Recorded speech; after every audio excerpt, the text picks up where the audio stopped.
Volume 2, Intermission. A calm strategy. You are listening at novelfull.audio. Name: Gi de race. Goblin level 36 class. Rare possessed skills: Spearmanship C, knowledge of the spear, spear throwing, overpowering howl, unreasonably stubborn divine protection. None attributes. None. By the time Mill and Fick returned to camp, Ranid soldiers were everywhere. They looked at each other before deciding to go the center of the camp, where they found the two holy knights glaring at each other. The atmosphere was so tense it felt like a fight could break out any time. Surrounded by the soldiers and Wyatt, it was Golan who first spoke. "So, why does the iron-armed knight want us to fight with these small fries? Honestly, these men of yours are nothing more than dead weight," Gulan sneered. Compared to Gulan's belligerent attitude, Golan was as calm as ever. "There are many goblins. It is only reasonable that you use my men to ensure that not a single one slips through. I can't be at ease unless you take this 10th of my men." Indeed, the goblins numbered almost 100. Regardless how strong the adventurers are, that was not a number they could completely exterminate. Be that as it may, the adventurers had their pride. They could not just nod their heads and agree to Golan's proposal. After all, was it not them who fought the enemy and chased them this far? "Bastard! Don't you think you're being too selfish coming in at the last moment just to take the best part?" Golan reached for the great sword on his back. The adventurers watching from the sides all felt the great bloodlust emanating from the hero-adventurer, and so they braced themselves. If things were to turn for the worse, they might just end up fighting the feudal lord himself. Let's not forget our prior agreement. To use the resources at our disposal to invade the fortress, while trying our hands at rescuing the saint. Golan looked down on Golan with his pair of cold eyes. The chill from those two eyes of his could be felt even through that fiery bloodlust emanating from Golan. "Humph. In other words, you're saying we're stupid for getting riled up." Golan's gaze was sharp yet, but he had already let go of the hilt of his great sword. "Just do as you please," Golan said. "I will," Golan sneered, but Golan only ignored him.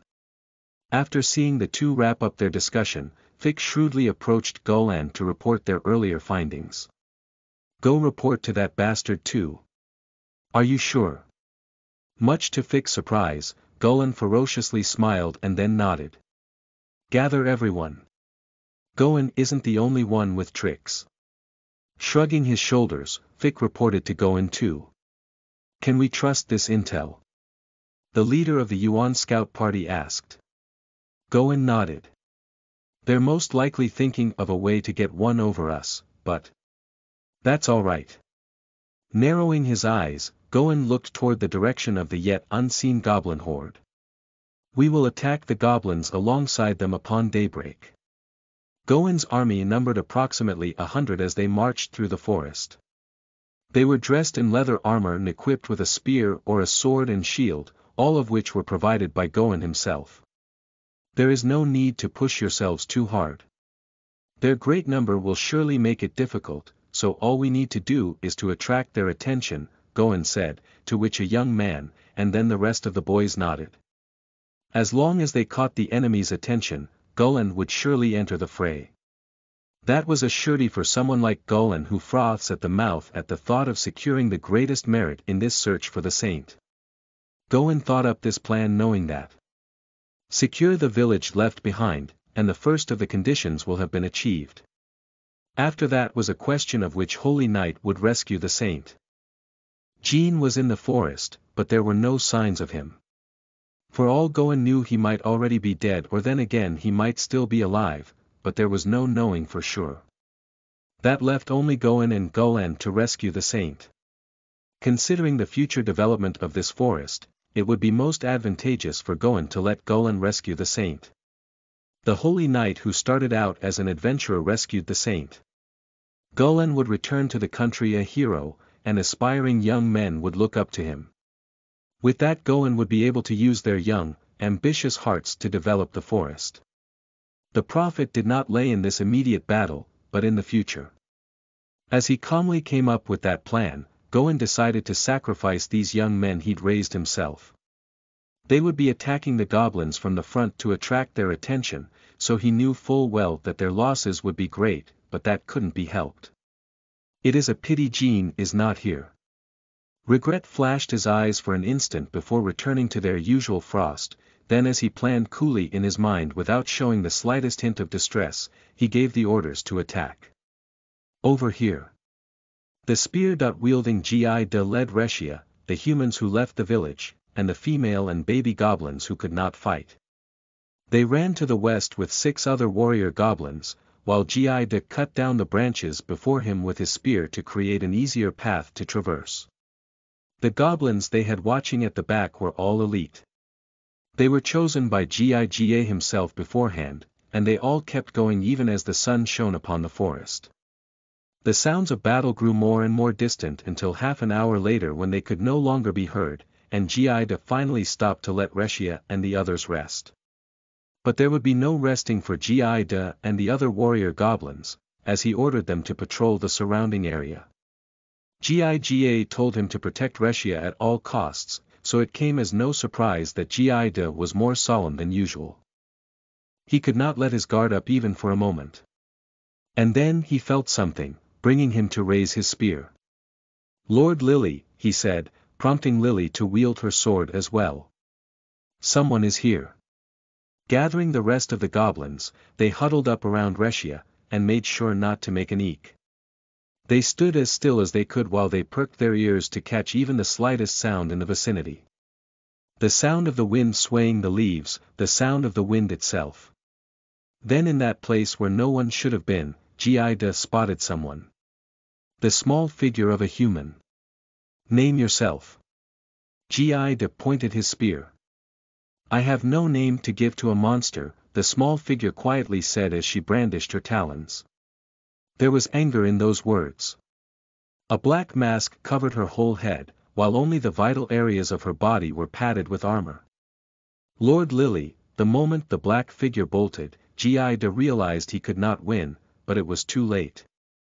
The black figure was fast, so fast it made Gi-Da wonder where she was getting all that power. Gi-Da struck out with his spear, but the black figure easily slipped past him, jumping over his shoulder as she drew an arc in the air and landed right in front of Lily, who immediately drew her sword. "Tch. I'm not your enemy," the figure said as she blocked Lily's sword with her talons.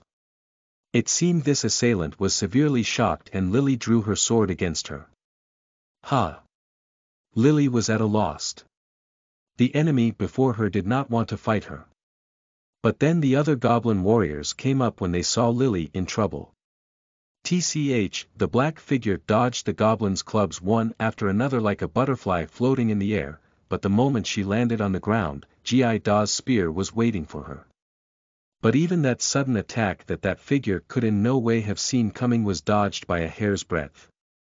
As Gi-Da watched the figure make some distance between them, he had no choice but to accept that this was someone far above his level. Gi-Da, who was standing before Lily and Reshia to protect them, pointed his spear to this unknown assailant. "Lord Lily, please take care of the rest." "We will take care of this one, but the black figure moved before Gi-Da could finish talking.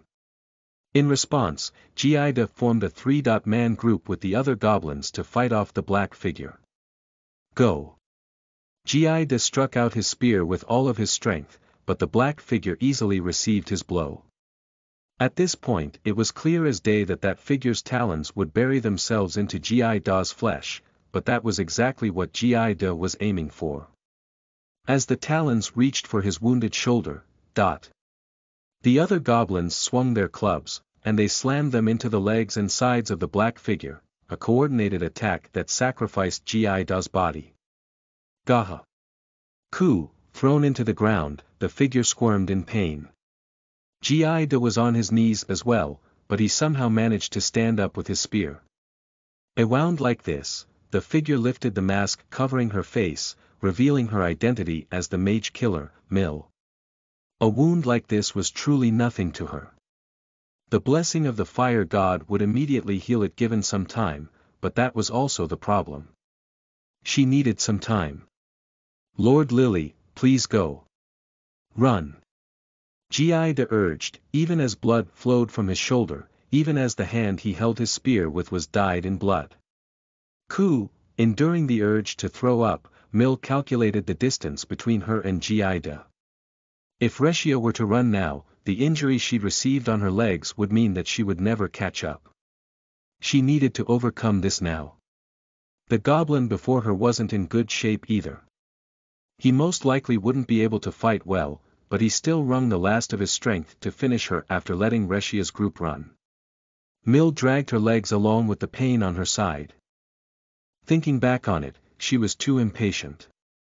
Even if she did fight the goblins to rescue Reshia, and even if she was taken aback with Lily challenging her, she was still too impatient. Glancing to the side where her fallen mask lay, Mill brandished her talons once again. She would defeat the enemy before her and rescue Reshia. In an instant, all the impatience clouding her judgment cleared up, and her concentration reached its peak. Like a lone thread strained to the limit, Jida, who studied the spear under Giga, suddenly hesitated to take a step. Common sense dictated that finishing off a weakened prey was an easy task. But the pressure emanating from the prey before him now made him hesitate. Jida grit his teeth. What was this sinister pressure? He had to finish her off, if not, he wouldn't be able to accomplish his mission. And yet, stifling his fear, Jida trudged on. Then as he gathered his killing intent onto the tip of the spear, he made himself forget about the wound on his shoulder, and he closed in on the wounded prey. But just as he stepped near enough his prey, at that very border where either one of them could hit the other, the high-pitched scream of a human resounded from somewhere. Immediately, the two warriors, one human, one goblin, looked toward the direction of that scream. Name. Goen Ranid race. Human level. 90 possessed skills. Holy Knight, Iron. Job Armed Knight, Feudal Lord Axe Mastery B+, Sword Mastery B+, Spear Mastery A, Bow Mastery B+, Leadership, Unlimited Training, Battle. Scarred Knight, 1000. Demon Slayer, Creator's Blessing, pursues the martial peak, martial barrier divine protection. None attributes. None unlimited training, previously translated as unlimited experience. Increases growth, but limits growth rate according to the number of enemies defeated. Low to medium, battle, Scarred Knight, charm towards those of lower or equal classes. Mental attacks from higher classes are rendered mute. 1000. Demon Slayer, after killing a monster health regeneration up, low, attack up, low, and defense up, low. Creator's Blessing, charm is increased when leading those of the same race, medium. The attacking power of the races led is also increased, low. Pursues the martial peak, previously translated as Seeker of the Martial God. Resistance to magic attacks, medium. Martial barrier, this should have been translated as something before, but my notes are missing an entry. Can render attacks from every weapon mute, medium, and increase defense, high, at the cost of greater burden on the body, medium. Giga's level has risen. 89. 90. Volume 2, Intermission. The Reaching Evil. You are listening at novelfull.audio. Name. Jida race. Goblin level. 36 class. Rare possessed skills. Spearmanship C, knowledge of the spear, spear throwing, overpowering howl, unreasonably stubborn divine protection. None attributes. None. Mill and Jida ran at almost the same time when they heard that scream, but because of her injuries, it was Jida who arrived first. There Jida saw that a fearsome adventurer had caught Reshia by the neck, prompting Lily to quickly reach for the sword by her waist. But it was neither her nor Reshia who had screamed just now, but the human women who had followed Reshia. Anger filled Jida at the sight of the king's treasure being manhandled, and he kicked off the ground to strike out his spear against the adventurer. Humph! But Golan only snorted as he brandished his sword and easily dodged Gida's spear. In the next instant, blood spurted out of Gida, and he fell to the ground. "Let go!" Reshia demanded, but Golan only laughed at her. Then he saw Lily point her blade at him. "What are you doing? I'm not so nice as to hold back against little kids and women." Like a voice from hell, it chilled Lily's heart when she heard it. But enduring the chill running up her back, she only prayed she would not shake holding her sword as she glared at the man before her. "If you raise your hand against my master, then I will stop you even at the cost my life." "Master, huh? You should go play house elsewhere, this here's my playground, you see." Golan swung his great sword. Lily found her legs shaking at that, and for a moment she even felt death, causing her to reflexively close her eyes. But the blade never came, and what resounded next were only the sounds of metals clanging and a tongue clicking. "What are you doing?" Golan asked, to which the assassin answered in a voice filled with more hate than when she spoke to the goblins. "What am I doing? What are you doing, Golan? Let go of her now." Mill had jumped over Golan and attacked him, then, after fixing her posture, stood opposite him. "And if I say I won't?" Golan choked Reshia even harder, causing her to choke. "I will cut those fingers." As Mill grit her teeth loud enough to be heard, she jumped high up in the air with her talons crossed over each other. Lily wasn't sure what was going on, but she held her sword anyway and went after Golan. The both of them together should be enough to deal with one adventurer. But things didn't go the way they expected. Golan's great sword, heavy as it was much faster than they could have ever thought. He easily parried Mill's attack from above while deflecting Lily's attack from below. "What's the matter, girls? Didn't you want to play? Well, bring it on." While Golan made fun of the two girls, the sound of a pained groan suddenly reached their ears. "The hell?" Golan said, looking down on his feet from which a small layer of skin had been cut. It was Gida who had cut him. And though it was but a scratch, that attack had done more than enough. It managed to get his attention. And that was not something Lily or Mill would let pass. Immediately, Lily unleashed her 3-stage slash against Golan, who then blocked with his sword, but then sensing another presence from above, Golan struck up towards the air, but his sword met nothing. "What?" Golan said in surprise. "Over here," Mill said as she struck out with her talons toward the hand holding Reshia. At that, even Golan had no choice but to let go and withdraw his hand. "Lady Reshia!" Mill called out. Reshia was momentarily shocked upon seeing Mill so earnestly run up to her, but she quickly shook that off and ran up to the wounded Gida. Solace to all heal. As that healing light wrapped itself around the goblin, everyone was taken in by Reshia's heavenly face. The light stopped the gushing of the blood from the wound as it healed the goblin. It was truly a miracle, and everyone who saw it couldn't help but be charmed. There were even some among the humans who had followed Reshia begin offering prayers to her.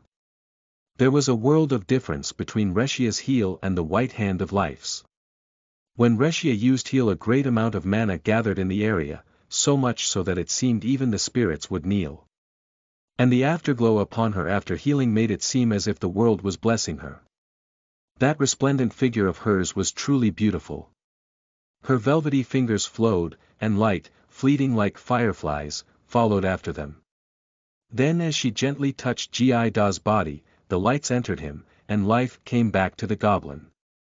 Golan stepped forward. "That's a pretty good skill, lady. It makes me want you." Golan spoke haughtily, but Reshia didn't react, as she only focused on healing the goblin. But that only roused Golan's interest even more. The knight who'd sworn loyalty to her and the assassin with a favor to pay stood before Golan. "Why are you stopping me?" Golan asked. There was scorn in those words, but more than that was the desire in his eyes. "I'll kill you," he spat, to which Mill spat back with newfound hate, the feelings mutual. At that, Lily also readied her sword, and they both prepared to face Golan. You know, if you're worrying whether I would kill that girl or not, you can relax. I took on a job to bring that girl back. There's no way I'd kill her, right? Golan reasoned. I wonder, Mill said as her eyes brimmed with killing intent. Man, can't a guy get some trust here? But you know we really can't have that girl healing any more goblins than this. If you're not gonna move, then you better stop her. Though as arrogant as ever, there was some truth in his words that Mill couldn't deny. After all, she had been fighting monsters day after day, so Reshia's behavior was truly not something she could comprehend. But just when Mill was about to call out to Reshia. Just kidding. Golan swung his great sword with both of his arms. Mill managed to defend with her talons, but she still reacted too late, and she had no choice but to take on the brunt of Golan's attack. Koha! Sent flying by Golan's attack, Mill crashed into a tree, and then slid down to the ground. Golan went after Lily next, but though she managed to block his attack by luck, Golan's attack dragged her for several meters until her body finally couldn't take it, and she was sent flying along with her sword. Now, Ms. Saint, if you would just kindly move your hands away from that thing. Golan said as he pointed his sword at Reshia. Looking up at Golan, Reshia said, there are no monsters or humans before me. If someone is wounded, I will heal them. Oh, how nice. Then in that case why don't you go and heal those two I just sent flying? I might have held back, but they won't be moving for a while like that. Golan didn't mind at all that Reshia was glaring at him, but when he noticed that she had no intention of moving, he hit her on the cheek. You're in the way, girl.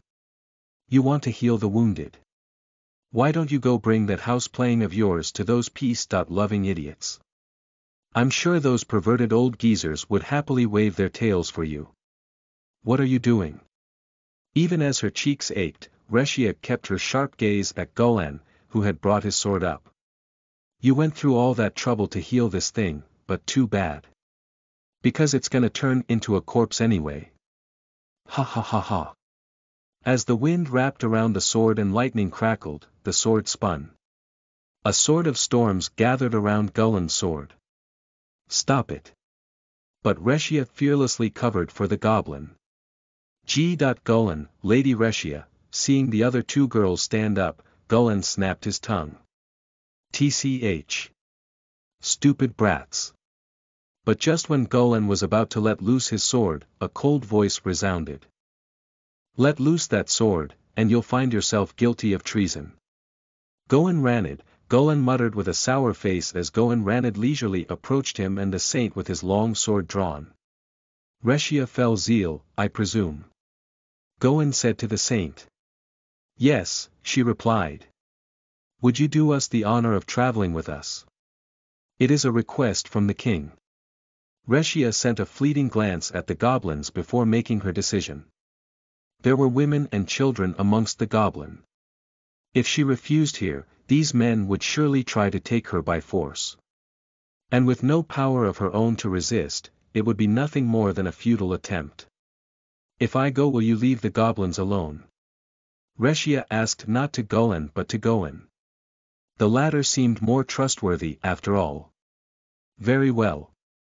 Please make it so that Master Golan won't lay a hand on them either. Golan looked toward Golan. Go bring the saint home, Night of Storms. You understand what I'm getting at, right? You're giving up merit of the saint. What are you scheming? Golan asked as he gripped his sword. I have my reasons, Golan calmly replied. After diligently thinking about it, Golan agreed, fine. I'll go back. The goblins ain't interesting anyway. Then as he smiled a fierce smile, he looked toward Mill. Mill, go guide our saint. I'm sure you can do at least that much, right? Mill hated Golan to the pith of her bones, but her respect for Reshia went above that, so she quietly nodded and approached Reshia. When Reshia's fingers touched her, a light enveloped her whole body, and in the next instant, her wounds were healed. She'd been heaving and puffing all this time, and yet a mere touch was all it took to bring her back to shape. But what's more was that the warmth from that light made her feel guilty for keeping some secrets. "Thank you very much," she said. "I didn't know you became an adventurer," Reshia said. "Sorry, I know I should have told you," but, after a short exchange, Reshia, Mill, and Lily went together. "Guruu. Lord Lily, Lady Reshia. Where are you going?" Gida bellowed angrily when he woke up. Immediately, Reshia tried to warn him. "No, Gida." But Reshia's words were too slow for Gulen's swift sword. And all that sounded next were the cries of a monster and the sadistic laugh of a man. "What have you done?" Reshia tried to go to Gida, but Gulen grabbed her. "You don't have to heal it. Take her away, Mill." Though pained, Mill nodded and forcefully took Reshia away. "Forgive me, Lady Reshia." She would not let her approach the monsters any longer. "Lily," Reshia called, and Lily stood between Gulen and Gida. "Isn't it enough? This goblin can no longer fight." Lily unsheathed her sword, and Gulen walked away sneering under his breath, "Suffer and die, for that is the punishment of wounding me." Gulen looked at Lily before following after Gulen, but he didn't say anything. When Lily took a look at Gida, she gasped.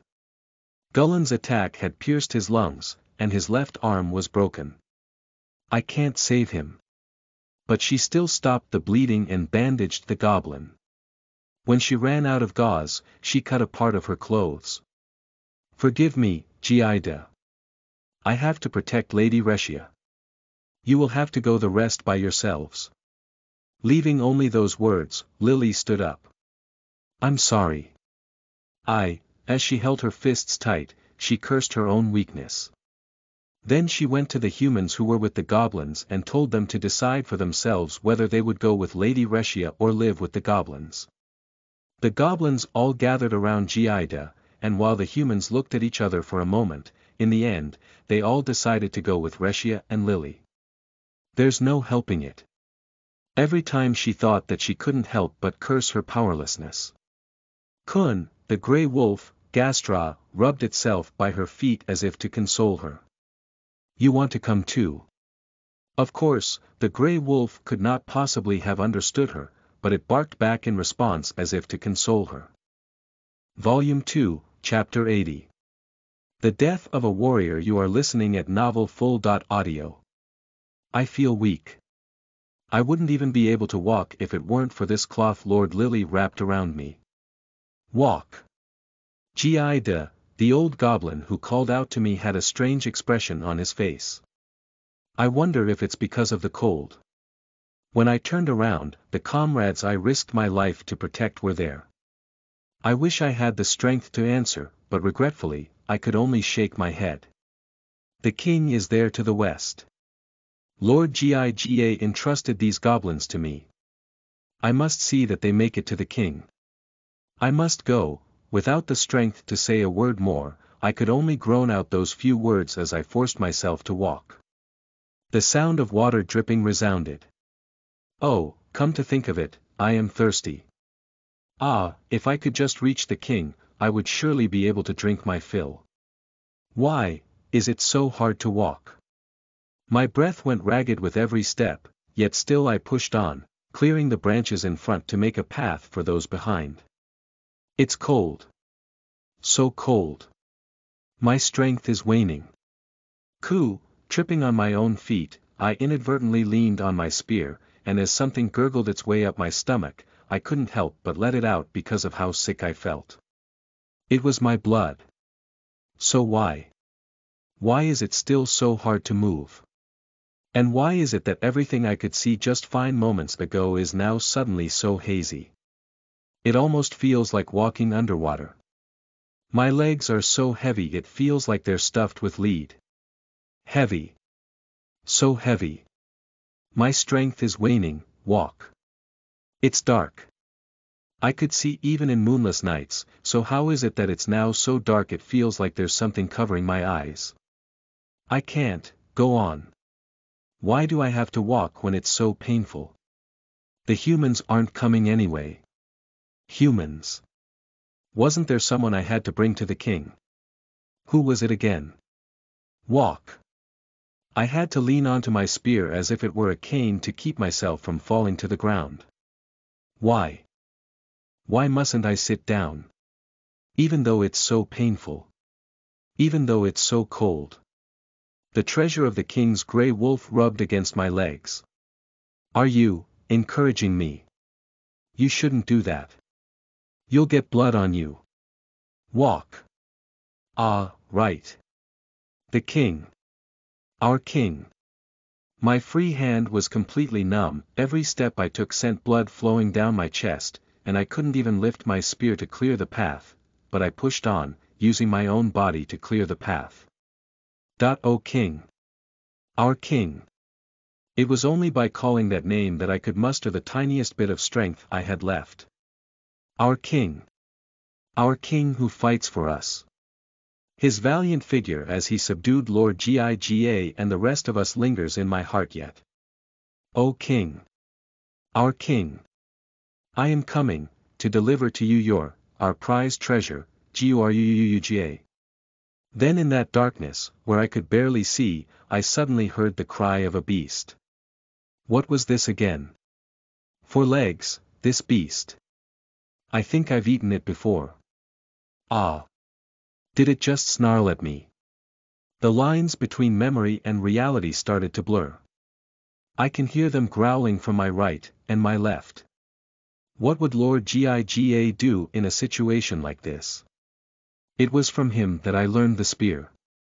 Ah, yes. Those days were certainly the best. I can hear someone screaming from behind. Why? Why are they screaming? Why is Lord Giga? Ah. Right, it was during that 1.1 battle. That time. Lord Giga struck his sword toward that sword. Swinging human like this. Yes, just like this. It was when I fought this beast for the first time that Lord Giga taught it to me. Yes, now one more time. Ah, I can't anymore. My body is about to collapse, so I took back the spear. I tried to thrust and balanced myself. Still, why is it so dark? If I listen carefully, I can hear the beasts breathing. Ah, right. Lord Giga did once say I shouldn't follow them with my eyes. Right, just like this. Then everything went quiet again. I can walk again, I threw up blood again. I might have moved too much. But just a little bit more. Ah, something big is coming from in front. It's big, really big. Ah. I can feel the king. Our king. Giga, a voice called out. I remember that name, the name the king gave to me. The name that belongs only to. It's the king. Our king. You did well coming here, the king said. Then something big took me into his arms. Suddenly, the cold left, and it felt warm again. It was like the sun, shining brilliantly high up in the sky. I'm sore. King, you are our son. The black flames that. I watched my loyal subordinate breathe his last moments in my arms. His arm was crushed, his chest was pierced, yet still he walked on, protecting his horde until he could reach me. The goblins following Giga walked over the blood-stained road. They were the old, the females, and the young goblins. Lord Giga did his best, my king, the old goblin said. Say no more, I said, there's no need. Giga's body now drained of blood was light, and the bandages wrapped around his wounds had been dyed red until they seemed no different from black. His spear was broken in half, yet its tip was still tinged with the blood of a foe. Seeing him like this, I could tell just what kind of road he walked to get here. Giga fulfilled his duty. Burn this memory to your minds, little ones, I said to the young goblins, this is the figure of a true warrior. As I gave a few words for Gi-da who had risked his life to fulfill his duty, I took the iron second from my back and wielded it. You will pay for this, humans. You will pay for this. The sky shook and the earth trembled as I cried out in great anger. As the world-devouring howl activated, the trees of the forest shook, the birds flying nearby fell to the ground, and large beasts in the vicinity ran away. Knowing the urgency of the situation, I'd sent out the beast riders first, and led a horde of goblins myself, but because of the difference in abilities, I ended up going ahead. Normally, that's not something to be happy about, but just for today, I feel grateful for this power. For it was because of it that I could send off a warrior before he passed. The seething anger within raged like flames inside my belly. Are the humans up ahead? I asked the old goblin even as the anger could be felt from my breath alone. Yes, Lord Gi-zo and Lord Gi-da have already been killed. And Lord Gi-ga-rax is currently missing. What a disaster. I cried out to the heavens for all that we've lost. The water mage, Gi-zo, the beast tamer, Gi-da, and now, the spear-wielding Gi-da. I will go ahead. When the rest of the goblins come, give them my orders. Yes, King. Tell them to chase out the humans. And carve into their bodies the sin of transgressing upon my land. Kicking off against the ground, I bolted off for the humans. Found them. I sense a great crowd squirming. So this is, human. This presence is human. You will pay. For all the blood you've shed. The adventurers went around while the feudal lord's army battled with the goblins from in front with the intention of attacking from behind, but when they did, they lost track of where the goblins had gone, so they split themselves and put up a couple of battle formations. Then when they received word of the saint being rescued, the Herculean Wyatt, the white hand of life, and the wand of destruction all began preparing to leave. The battle with the goblins that started in the morning was already mostly over, so the adventurers were now on their way home. Anyway, it's good that everyone's safe. There were quite a bit of goblins, but at least, we completed our mission, Wyatt said while Vit stuffed himself as if they were celebrating. By the way, where is the saint? The white hand of life asked. She went ahead to the village, Mill followed her to care for her. Actually, shouldn't you be going too, white hand of life? Hawk. Idfix said. I specialize in healing wounds of the body. Wounds of the mind is something that's always been treatable only by human bonds. God himself says so. The white hand of life meekly laughed. Well, she was caught by goblins. Anyway, it looks like Golan is a hero now, huh, Hawk, Idfix said. Looks like it. I guess we should start calling him hero now, Wyatt said jokingly with a stiff face. Give me a break, the former knight, Bellin, who hated formalities said. And then everyone broke into laughter. In any case, it's good that everything ended suddenly, a howl resounded deep into the forest, and everyone's body stiffened. What was that just now? Vitz asked. Put out the fire, Wyatt quickly said, and ready your weapons. Wyatt quickly wiped the sweat off his body as he readied his equipment. No matter what you do, absolutely don't make an eek, okay? Wyatt frantically warned in a way that was completely unlike his usually calm composure. Why? Is something coming? Vitz asked. I don't know. I can't see either, Hawk, Idfix said. This might be the strongest one yet. Just a short distance away from them was the camp for one of the squads of the feudal lord's army. Everyone else except for those on watch were already asleep. And of those awake, they were either cooking something or working on their equipment. Because of how big the feudal lord's army was, they couldn't set camp in just one place, so they instead split themselves in several camps of 20 men around the village. Are you sure we shouldn't inform them? Vitz asked. If you go, you'll be the one to die. Though I suppose if that were to happen then that too must be the will of God, the white hand of life jokingly said. What a convenient God, thought Vitz, though he didn't try to object. As the thickets were pushed aside and something seemed to slip through the trees, a giant shadow with terrifying speed came to view. Guruu.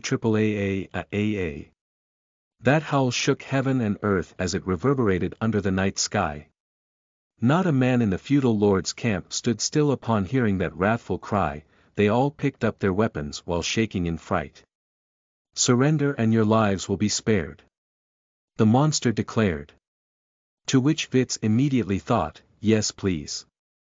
If it means being spared from this fear. But unfortunately for him, the soldiers of Goen's army were too courageous for their own good. Monster, and when one of them took out his sword, the rest of the soldiers followed. But that courage was nothing more than foolishness, for a swing of the monster's great sword was all it took to cut down one of them in half, from head to crotch. The thick armor equipped be damned, it was a power that struck fear into their hearts. What came after was a massacre. In no time at all, one of the camps of the feudal lord's army was extinguished. The monster seemed to howl again because of its great anger, but for some reason no one could understand. It almost seemed as if it was howling to forget its grief. Author's note. Gi that died in action, but did you enjoy his last struggle? Also, it appears that the king is here, at long last. Could this be the beginning of the goblins' counterattack? Volume 2, Chapter 81. Gnawing Fangs. You are listening at novelfull.audio. Guruu. The enemy cowered at the sound of my howls. After destroying one of their camps, I moved on to the next. Reshia should be somewhere nearby. I have to find her and bring her back. Not just for mine, but also for the sake of those who've died. It's here. When I looked up there was a line of armored men with their spears brandished. They were coordinated and their movements showed signs of great practice, a formidable enemy. Push out. Hiding their bodies behind their shields, they struck out their spears through the opening between their shields. It was a formation reminiscent of a hedgehog. But that line of sharp spears that could tear into my flesh if I were to crash into it didn't affect my movements in the slightest. Oh! With great strength, I mowed down their formation, scattering their spears and toppling the humans. Some of them were on their backs now, but I had no intention of showing mercy.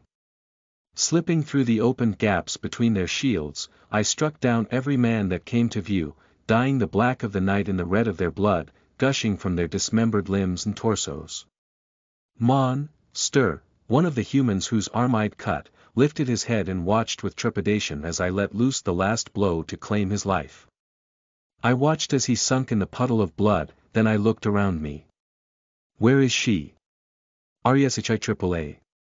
My voice echoed throughout the forest. The soldiers were tasked to report regularly, but no word had come. Goen knitted his brows at that, and for some reason, his old wounds even ached. The situation might have turned for the worse. Being an old veteran and a holy knight with a long history of achievements, Goen was not the sort to lose his cool even in the worst predicaments. It's a bit early, but send word to Golan. Tell him to leave ahead of time with the armored carriage, Goen said to the messenger. The soldiers Goen had set around the village were all promising, young men who had sworn their allegiance to him. There was only one reason for them to fail their regular reports, and that was that something was keeping them from doing so. And the only thing that could possibly do that in this forest of darkness was either the orcs attacked or the goblins from this morning did, Goen said. But even an ogre shouldn't be able to keep even a single rider from bringing word. In that case, the enemy must have brought a sizable horde and extinguished my men before they could even send word. One more thing, Goen said to the messenger, wake up the soldiers and have them gather around the village. Have them assume a tight formation. As for the horsemen, have them call for reinforcements from the fief. Quietly gazing into the dark of the night, Goen quickly put together a plan to use the village and attack the enemy. Wary, aren't we? Golan said. So you were awake? Goen replied. He should have been sleeping just moments ago, yet here he was, alert as ever, without the slightest signs of having just woken up. The presence that emanated from him was truly that of a man about to head to battle, and he even fearlessly laughed. "Take the saint and leave the forest ahead of us," Gohan said, "I have my own preparations to make here." "Humph. Well, fine, but what about those adventurers I hired?" Gohan said. "I can't contact any of my men," Gohan said. "I doubt it would be possible to contact a group under a different chain of command given the circumstances at hand." I see." Gohan appeared to be thoughtful for a moment, but not long after, he grinned a big smile and nodded. "Fine, the biggest prize here is that girl after all," Gohan said as he looked toward the direction of the biggest house in the village, the house of the king which Ji-za had asked to be made. "I'll be sleeping until then, so just wake me up when you're ready," Gohan said before leaving. "Lowly adventurer, who does he think he is?" spat one of the guards who was always beside Gohan. "Let him be," Gohan said. "But still. Even if it is for the sake of the saint, going so far as to even ready the armored carriage is just. We're just handing all the merits to that man." The man would have said more, but Gohan's gaze silenced him. "That thing is moving by its own will. Did you notice any bruises or any injuries on the saint?"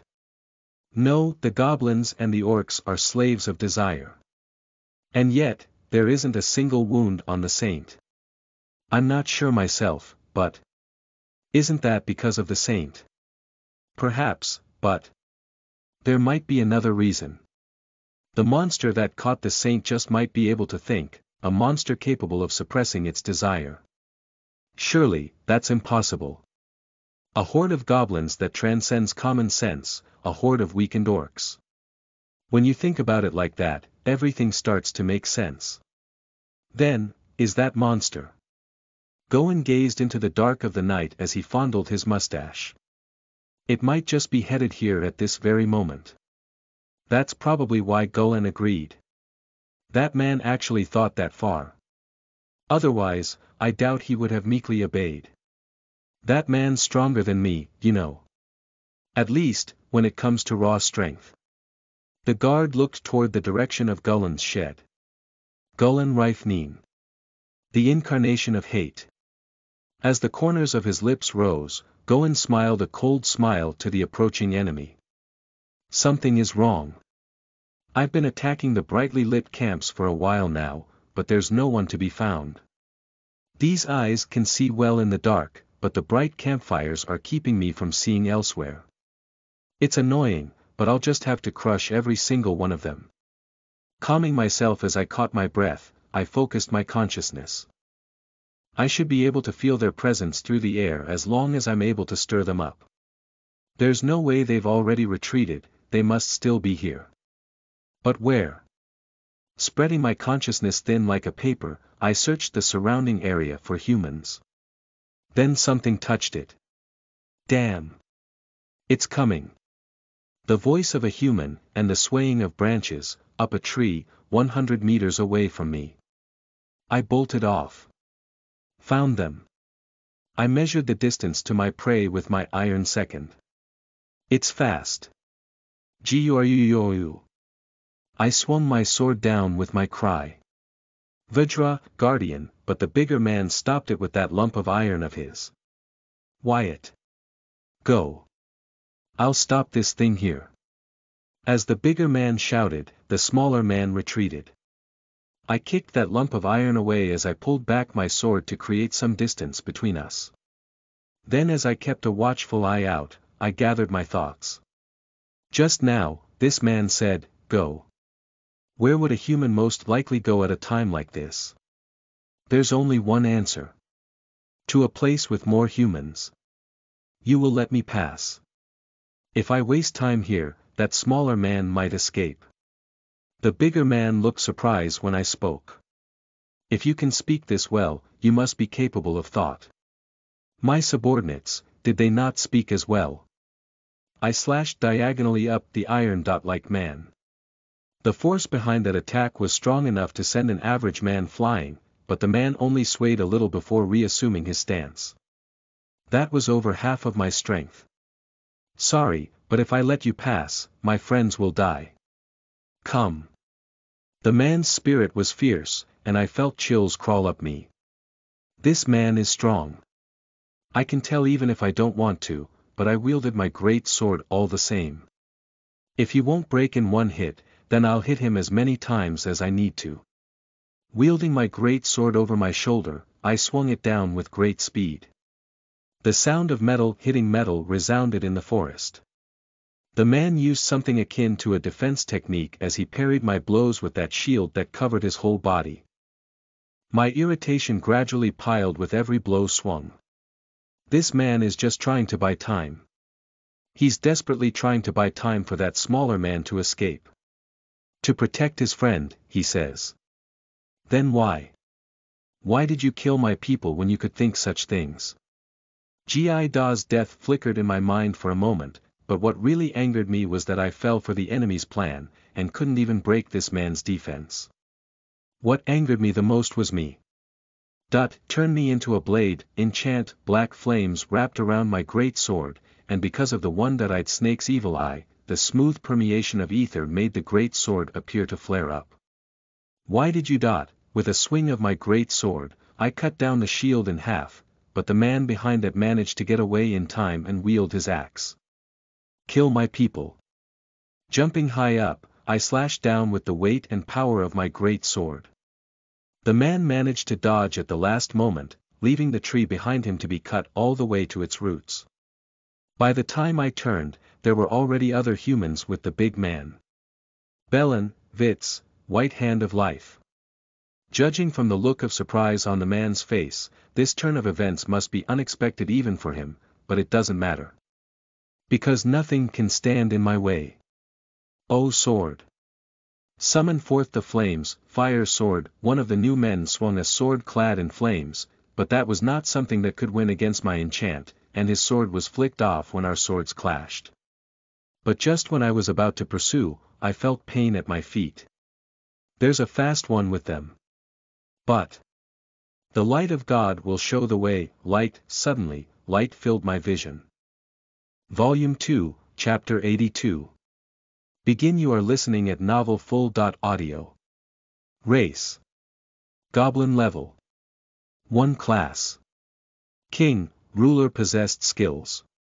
Ruler of the demon children of chaos, defiant soul, world-devouring howl, swordsmanship A, dominator, king's soul, ruler's wisdom 3, household of the gods, one-eyed snake's evil eye, the king's dance at the edge of death, magic manipulation, soul of the berserk king, third impact, the third chant, instinct, blessing of the underworld goddess divine protection.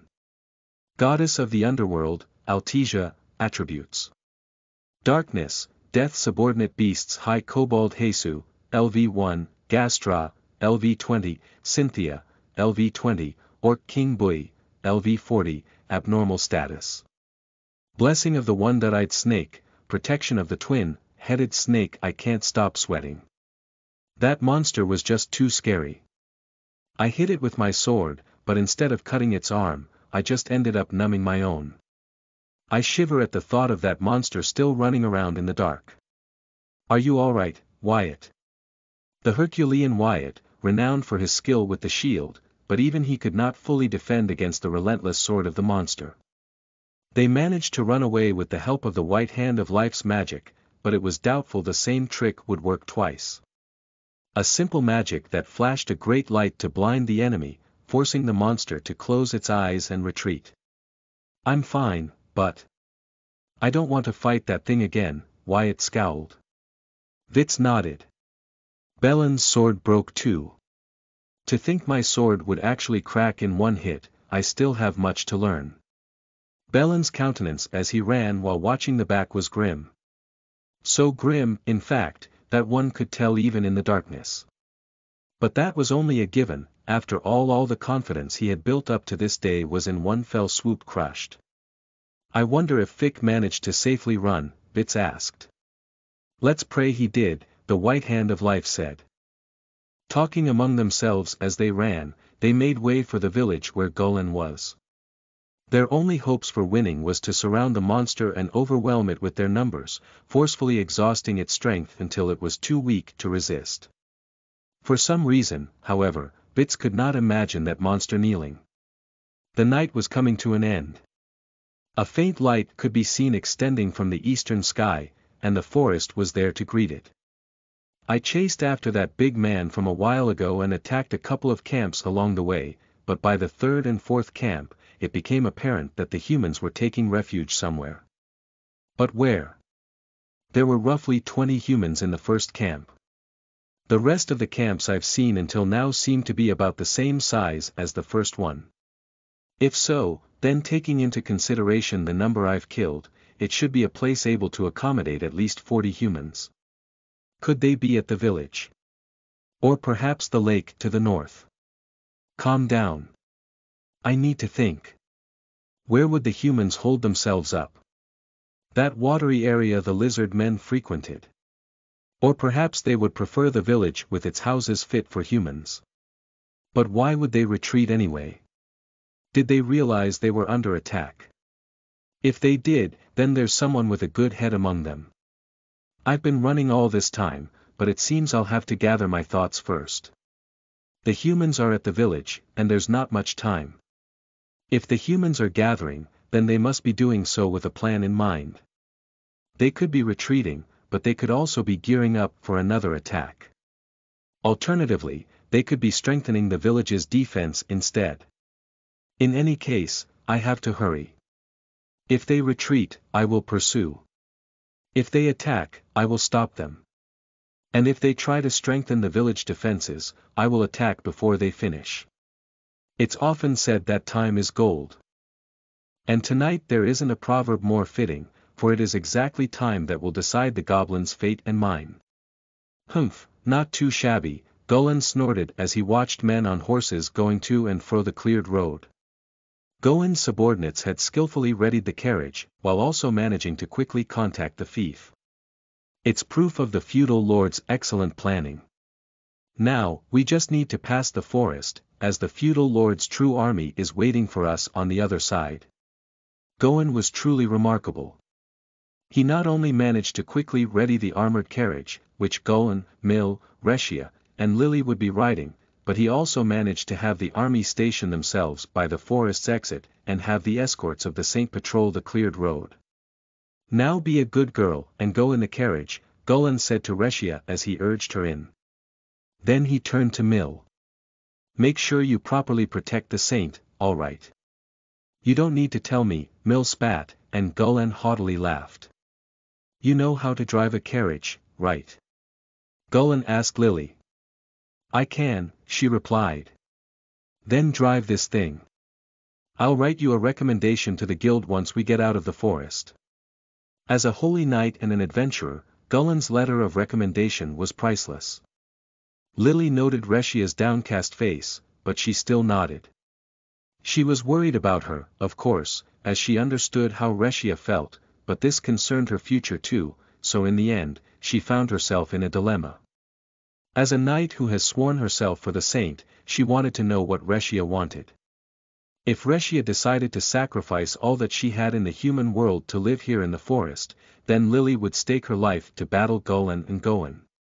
She would do so even if Mill were to try and fight her. But when she thought about it, Reshia only lived alongside the goblins because they kidnapped her.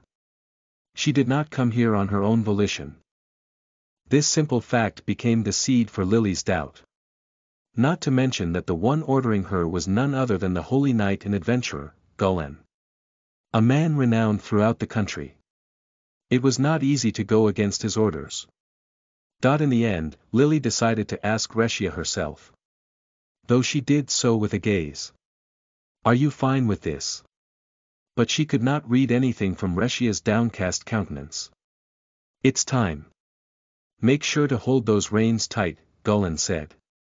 But just as Lily was about to urge the horse to go, a soldier's scream resounded. Enemy attack.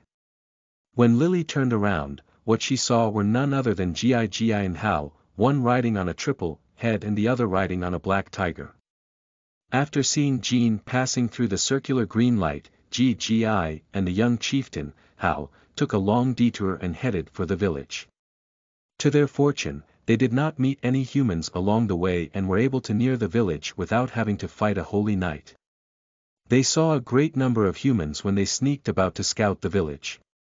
They also noted the horses among them, though this would be their first time seeing one. Gi was surprised at how much the forest had changed. The trees had been cut down, and roads were made in their place, upon which humans traversed on the backs of those mysterious four-legged beasts. They were not completely clueless, however, as they have heard stories regarding the humans, so they knew that what the humans were doing must be that so-called horse riding. Then as the noble class, Gi looked around, he saw the treasure of the king, Rexia. He also saw the female swordsman who battled Gi. And he saw the both of them being pushed into this mysterious box. He did not understand what was going on. But he knew full well that the humans had committed an unforgivable crime. They had stolen the treasure of the king. Lord Hal, let us begin. Wielding his axe in his hands, Gi turned to the young chieftain beside him. I am somewhat concerned that the king is not here, but yes. We should begin, the young chieftain, Hal, said. Gi shook his head. They have stolen the king's treasure. That is an unforgivable crime. Nodding, Hal ordered the iron legs of Parajua behind him to mount their beasts. Great warriors of Parajua, rejoice! For tonight we carry the king's honor on the tip of our spears. As they ferociously brandished their spears, they charged into the village toward the patrolling horsemen. Onwards! And so, with Hal and Gi at the lead, the curtains upon the human Goblin War were drawn. Volume 2, Chapter 83. Warriors, once more you are listening at novelfull.audio. Along the way to the village, a human screamed. Over there. It's near. I kicked off the ground, and bolted off for the sound of weapons clashing. As I did, I enchanted my sword, and black flames wrapped around it. They burned in the same rage that filled my heart. It's a monster. They're coming from behind too. It looks like they're fighting someone up ahead. I filled my arms and my legs with power, and when I was near enough, I slashed down with my great sword, cutting the human in half from shoulder to waist, letting loose a sea of blood that dyed the ground in its hue. There will be no mercy for those who resist, I said while flicking off the blood from my blade. But the humans did not cower at my proclamation, and instead formed a wall with their numbers, as they brought their shields forward and readied their spear in that hedgehog-like formation they assumed earlier. If that's how you want it, then allow me to reward your courage with death. Wielding my great sword upon my shoulders, I ran toward the humans. My aim was the tip of their spears. I would attack in the same moment they did, so I left my flanks wide open to lure them. When the humans struck out their spears, Guruoaa, I swung my great sword with my howl and broke their spears, but I didn't stop there. I kept going, and wreaked havoc upon the now disarmed humans, sending forth those with shields with another swing, while I sent the rest on their way with a tackle, then I left them in the dust.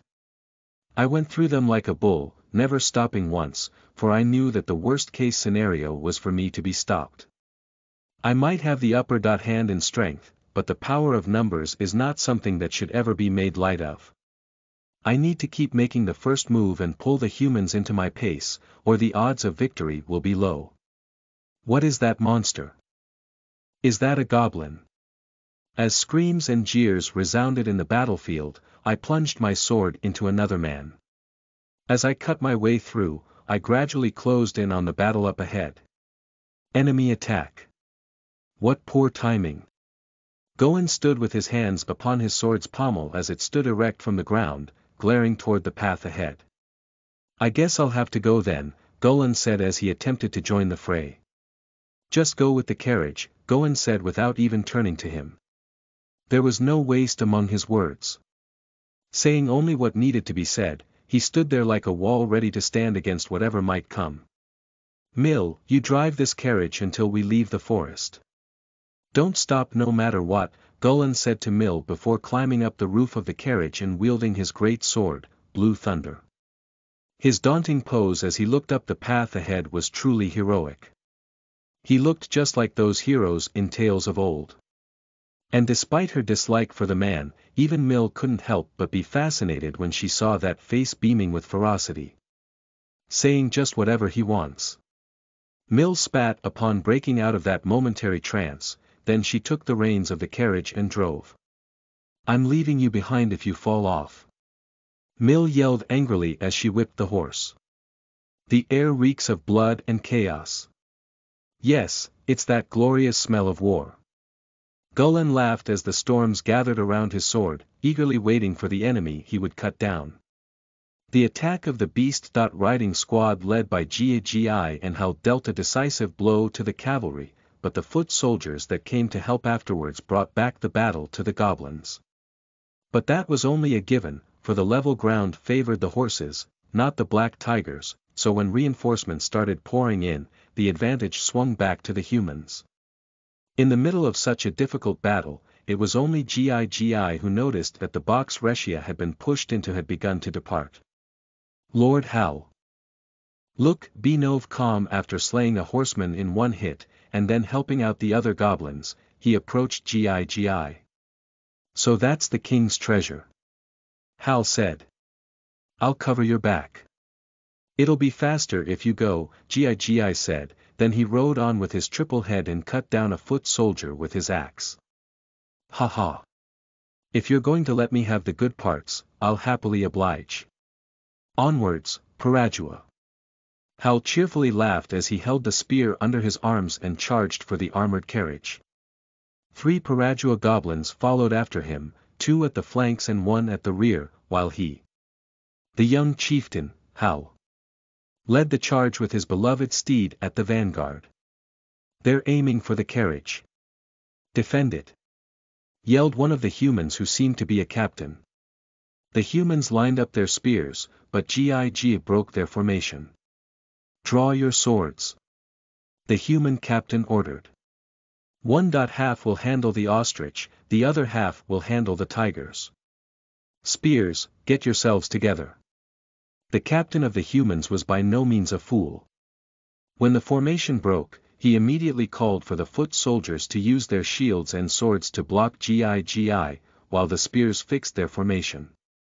Get their attention, Hal rode with his black tiger directly toward the line of spears. There were trees to his flanks, there was no path to turn. Lord Hal! Gi cried out. Now, spears! The captain ordered. Jump, Mayu! Hal yelled. Spears were thrust at the captain's behest, but as Hal called out the name of his beloved steed, the black tiger jumped into the trees. When the captain saw that, he laughed. In that case, we'll just kill you while you can't move. But in the next instant, that huge grin on his face froze. Oh! Hal bellowed out.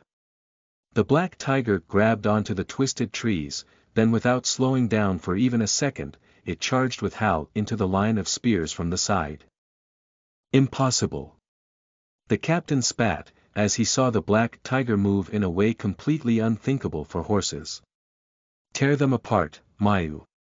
Hal said. The ferocious fangs of the black tiger sunk into the shoulders of a soldier, causing blood to gush forth and screams to sound, then Hal spun his spear atop his beloved steed, and swept away the soldiers with a swing. After which, the rest of the goblins came to tear the humans to scraps. Hal rode onwards with the 3 goblins, as they made their way for the escaping carriage. We'll overtake it and crush the legs of that 4-legged beast. Hal led the 3 goblins to overtake the carriage, but when they were about to attack, a throwing knife came flying from the driver's seat, passing by Hal's face. It had enough power behind it, so it wasn't something he could just ignore. More knives came flying his way, and Hal deflected them with his spear, but gradually, he started to slow. Now, hit its legs. Hal ordered as he dodged the knives. The 3 goblins were about to thrust their spears when, ravaging storm, Barbados, that was nothing more than a solemn voice, but that was none other than Golan. He swung his great sword that he wielded atop his shoulder, and the storm that gathered followed the path of the sword, shooting forth toward the Parajur riders. The distant sound of weapons clashing and a bellowing howl touched upon his memory to recall something crucial. Upon opening his eyes, Giga Rax looked around him. "Goo, are you all right?" Caressing Haku's back, he called out to the other sleeping goblins. There were some among them who could no longer move, but there were none among those who could that were not injured. Even Giga himself was injured. There was a wound on his shoulder, and another on his side, none of which were shallow. "Listen. Do you hear that? It's the king calling out to us." "The king has returned," Giga said, jubilation filling him. The goblins looked at each other, then they too sharpened their ears. Before long, they nodded and turned to Giga. It was as if they knew what Giga was going to say. "We may be wounded, but we are warriors of the king. A shameful display is forbidden before the king, so stand, fellow warriors." At Giga's words, the goblins stood. Some had broken legs, some had broken arms.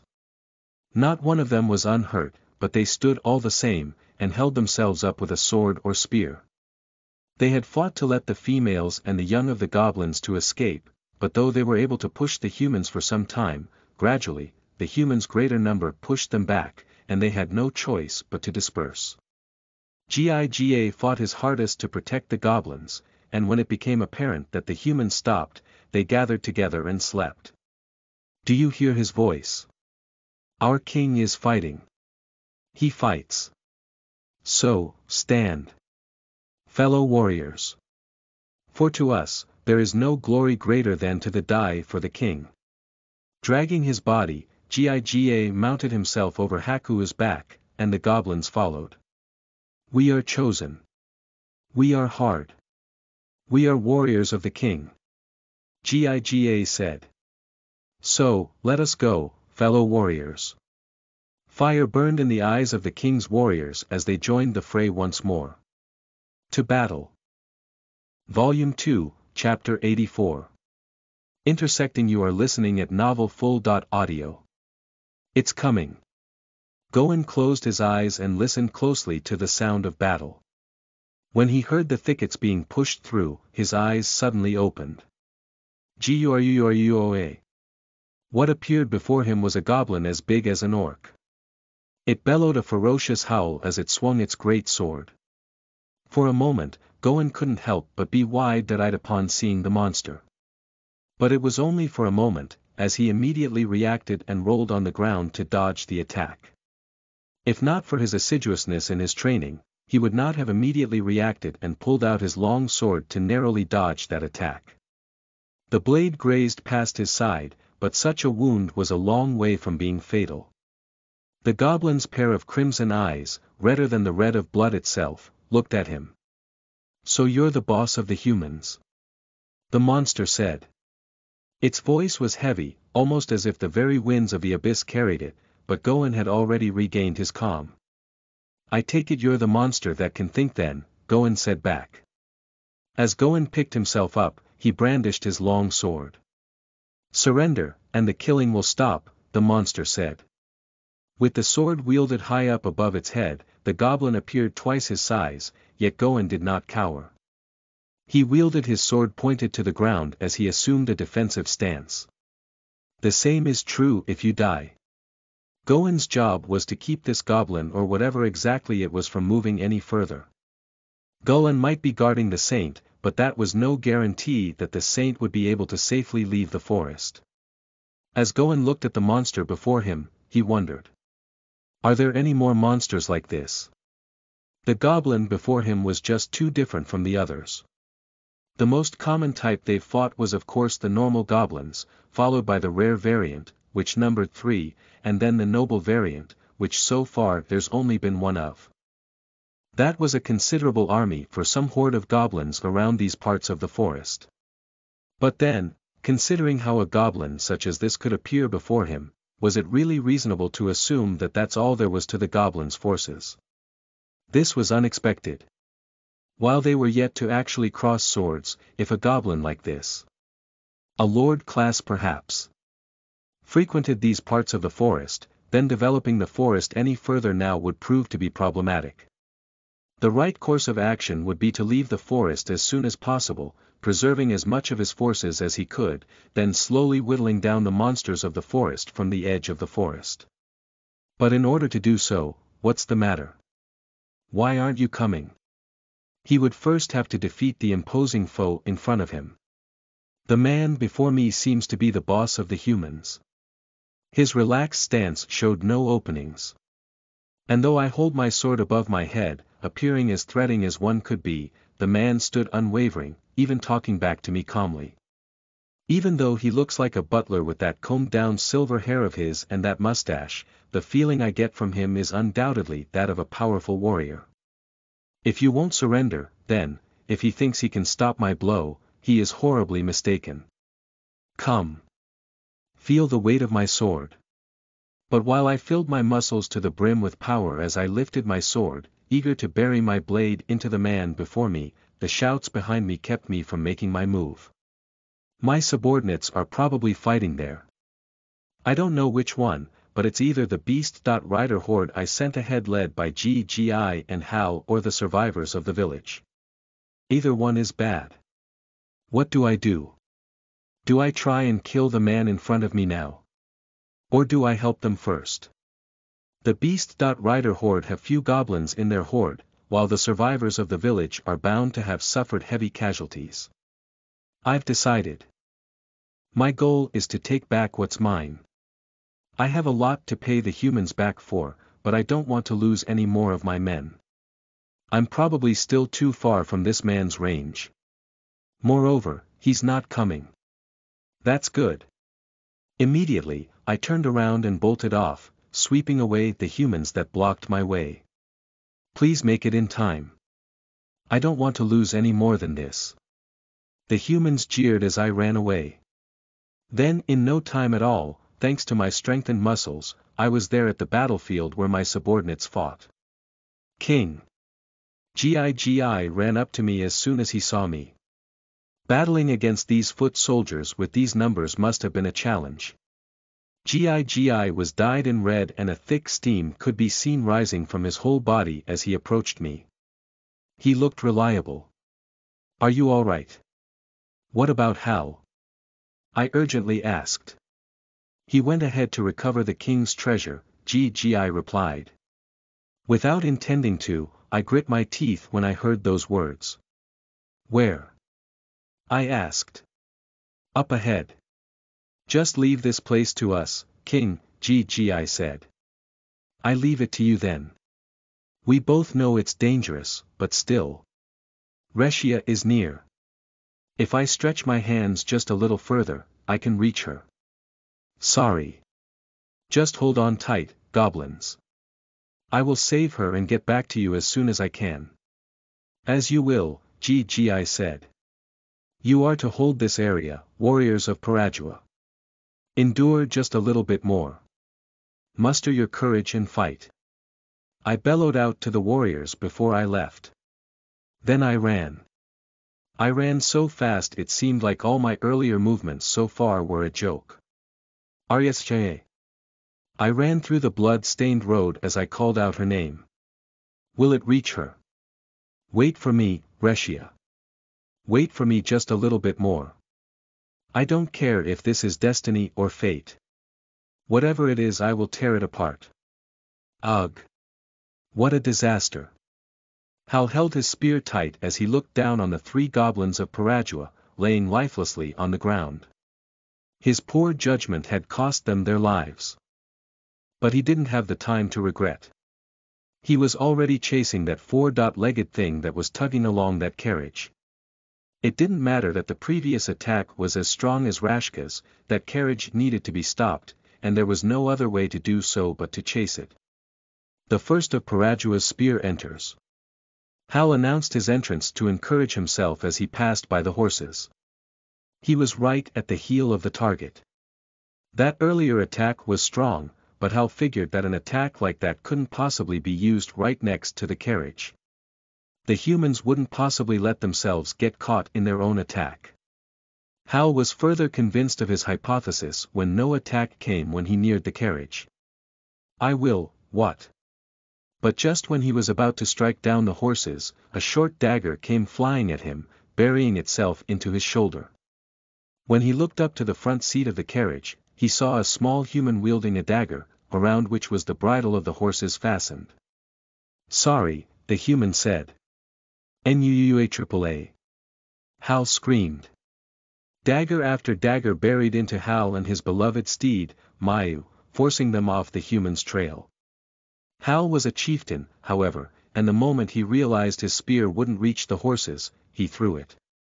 He did not have the luxury of taking the time to aim, but his spear still managed to graze one of the horse's leg before it buried into the ground, slowing down the carriage.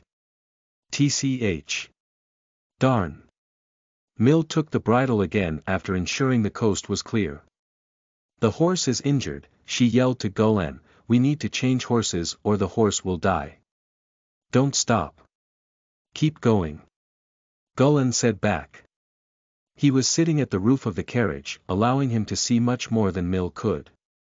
Golan's lips twisted into a fierce smile. Cavalry up ahead. They're here to welcome us, Golan said.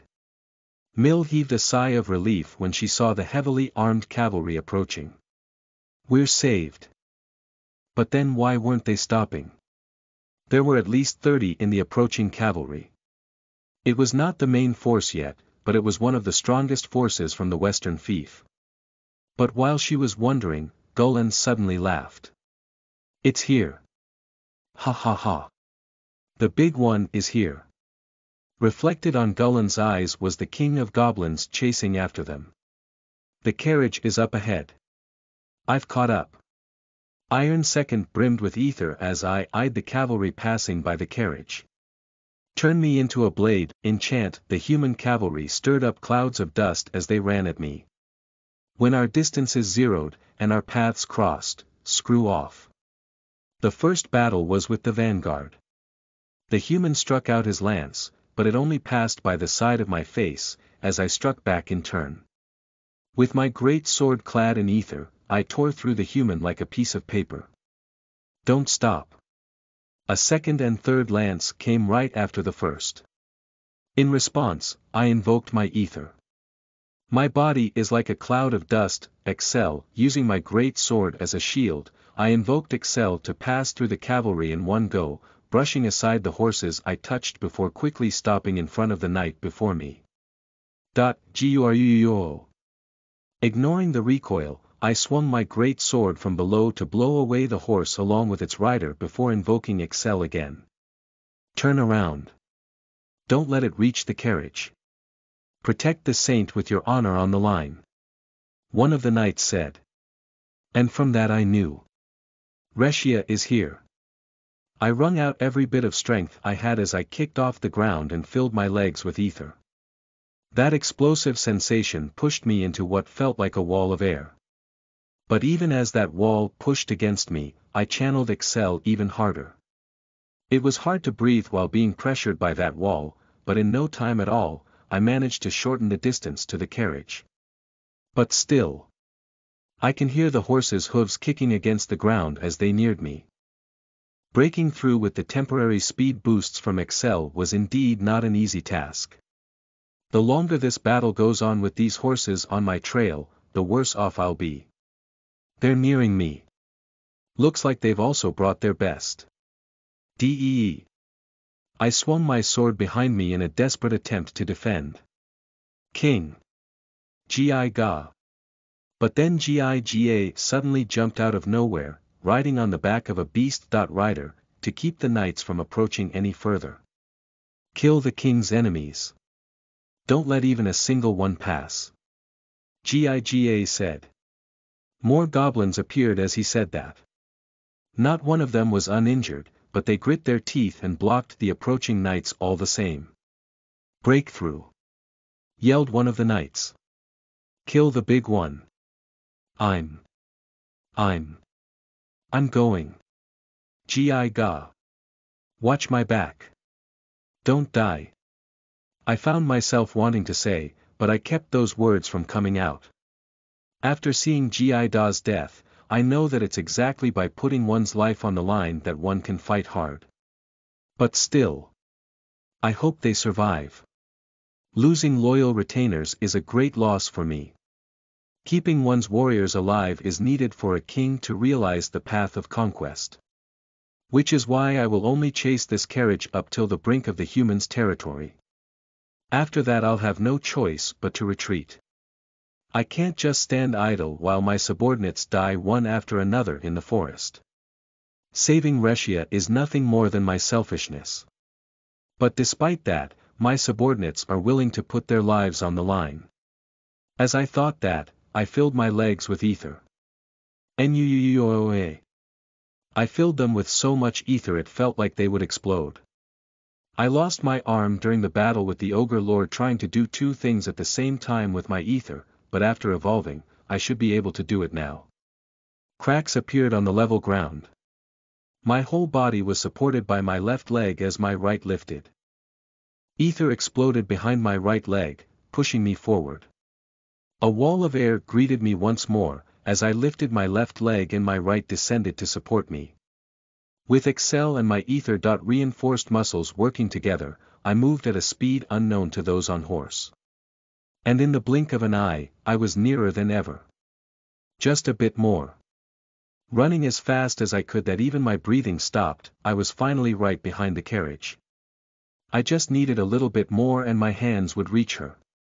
But the heavens were cruel, and it was at such a time that a man appeared to call upon a storm. Ruler of wind and lightning, Astaroth, suddenly, wind and lightning filled my vision level has risen. 1.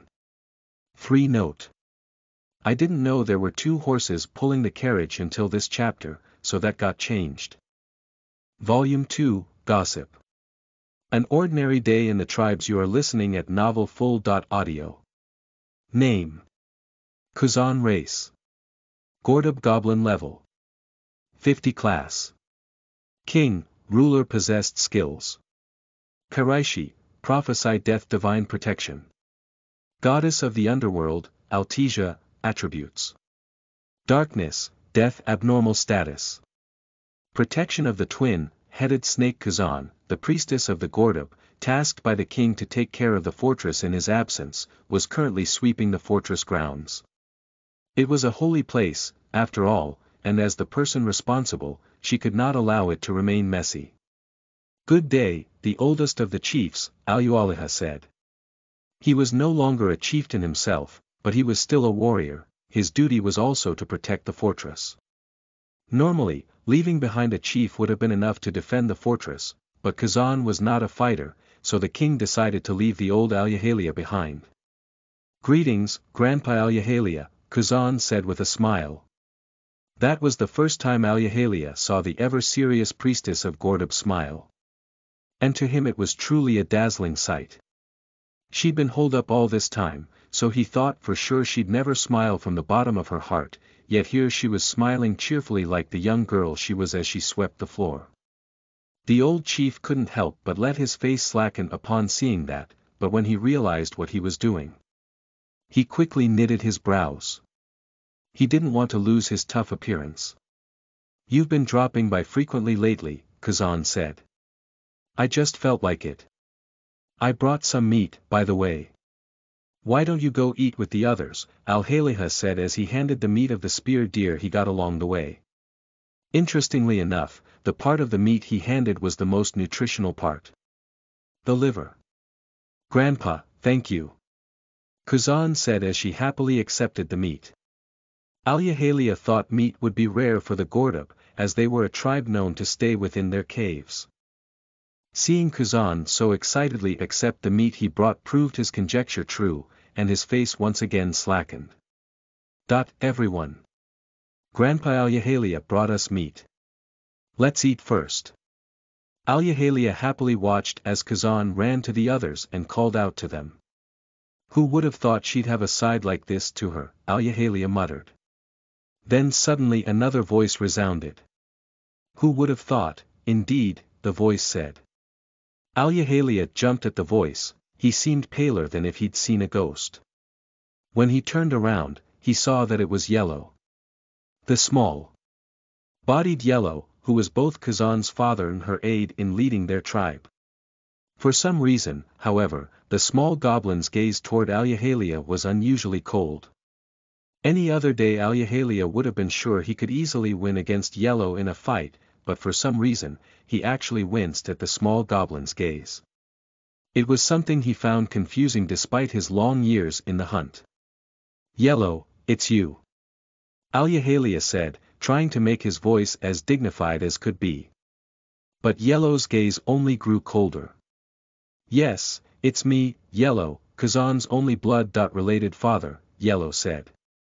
Alyahalia couldn't understand why Yellow would bother bringing up Kazan's name, but he also couldn't help wince once more when he did. Can I help you with something? He asked. No, you seemed free, so I called out, Yellow matter-of-factly replied. There was a coldness in his voice that intimidated the old chieftain warrior. I'm not actually that free, I'm just, Alyahalia stammered. Oh. Yellow said. It was but a single word, yet that single word emanated a strange pressure that seemed to make the small goblin bigger. Alyahalia blinked his eyes, unable to believe what he was seeing.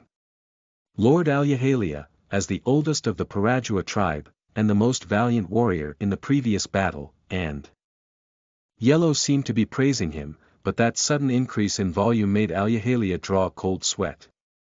As the oldest chief among the 4 tribes, the goblin with the greatest influence even when compared to the Gaidga or Ganra, would you mind if I ask your opinion regarding a certain matter?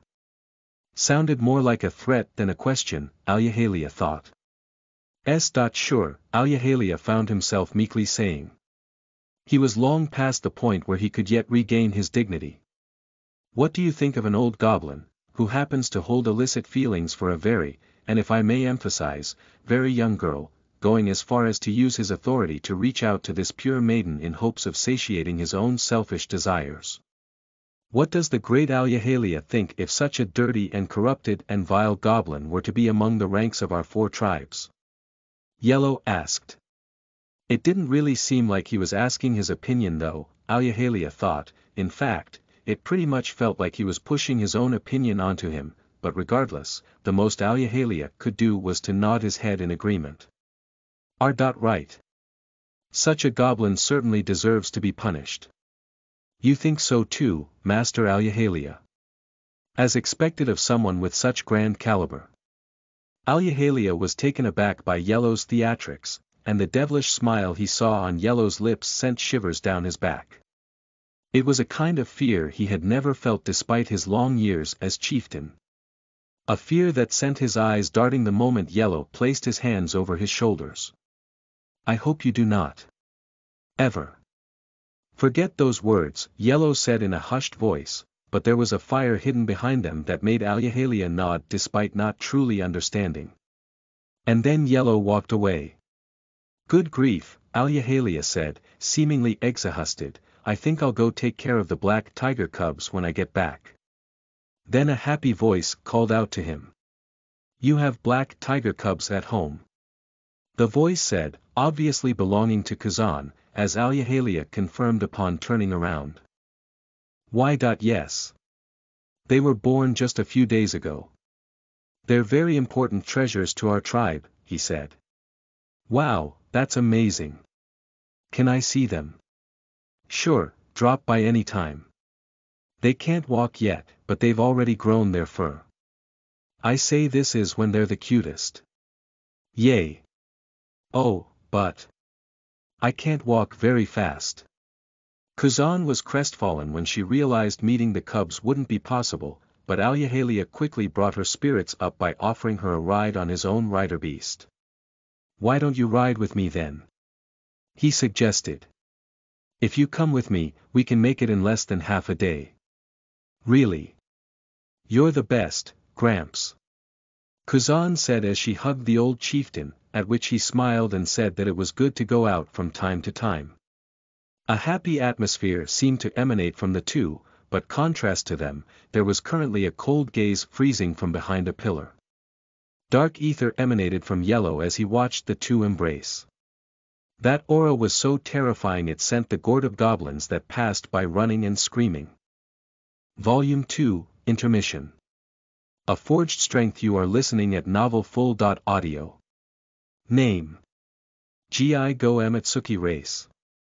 Goblin Level 65 Class. Noble, Sub-Leader. Possessed Skills: Sword Mastery B, Self-Made Man, Veteran, Chivalry, Warrior's Soul. Divine Protection.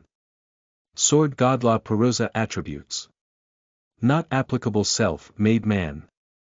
The requirements for evolution is greater, but the resulting boon after evolution is also greater. Veteran. Critical rate is increased against opponents of lower class, while defense is increased against those of a higher class. Chivalry. Charm is increased against all races. Low, Warrior's Soul. During one-on-one battles stamina is increased and skills have higher chance of occurring. Too fast. When Goen realized that chasing the goblin wouldn't be happening, he looked around him instead. The rummage left by the chaos that goblin spread was worse than he'd expected. Everything in its path was mowed down altogether without question. The sight made even him start wondering. Should he keep on fighting? Or should they retreat? Who would have thought such a thing would be lurking right next to his territory, Goen thought when a soldier approached him. I bring word from the scouts to the west, Lord, the soldier said. Speak, Goen urged the soldier to speak without any hesitation. A horde of goblins approaches from the west, their number. Approximately 100 goblins. Is this the same horde we previously defeated? No, Lord. Their numbers include many unfamiliar types. The scouts believe it to be a different horde. Perhaps, it's their main force. Stroking his mustache once, Goen closed his eyes and knitted his brows, then almost immediately after, he gave a command. Have the soldiers retreat from the village. Yuan will lead. As you command. I will watch the back. Now, hurry. This is a battle of time. At Goen's behest, the soldier quickly stood up and left with the other messengers to bring word to all their forces. Yo, Mr. Iron, Armed Knight. You seem really busy, a familiar voice unreservedly said. The voice itself seemed enthralled, while the eyes of its master looked mad as they darted to and fro the surroundings in search for prey. The sword in his hand, fire, trickled with blood even as the man held it still. I came across some gobs and orcs along the way, I think I took out 20 of them myself. I just can't get enough of killing, so did I make myself useful, Iron, Armed Knight. Jean said. While I won't reprimand you for your odd disposition, there's not really much to praise in killing a bunch of small fries, regardless how many, Goen provokingly said. Jean smiled when he heard that. Such provocation sounded almost like a plea to die to his ears. And naturally, he was neither the type to refuse nor ignore such a plea. Ho, and so, I believe I have a job more suitable for your skills. You have a tastier prey for me. A prey tastier than you is precisely what those words implied. A goblin above a lord class, Goen nodded. And on what basis do you say this goblin is greater than a lord? Hera, the goddess of wisdom's light seemed to return to Jean's entranced eyes upon hearing Goen's words. A goblin greater than a lord should not exist, that was common sense. Yet if it did exist, it would be an existence straight out of the legends. Perhaps it might not compare to someone like the veteran, Goen, or the holy knight adventurer, Golan, but to Jean, who truly loved the hunt, such a monster was more than enough to rouse his interest. It was colossal even compared to all the goblin lords I've seen. Moreover, the seal of the goddess of the underworld evil god was on its right arm, while in its left hand was an orb I'd never seen before, Nav-Om, in other words. A goblin king. They knew of the orc king's existence since its appearance some decades ago, but a goblin king was unheard of. Perhaps. But even without it, the food chain in this place is just too strange. The orcs are weak, while the goblins reign strong. Something like that is unheard of. Jean became thoughtful at Goen's words before his face broke out into a huge grin. Well, all right.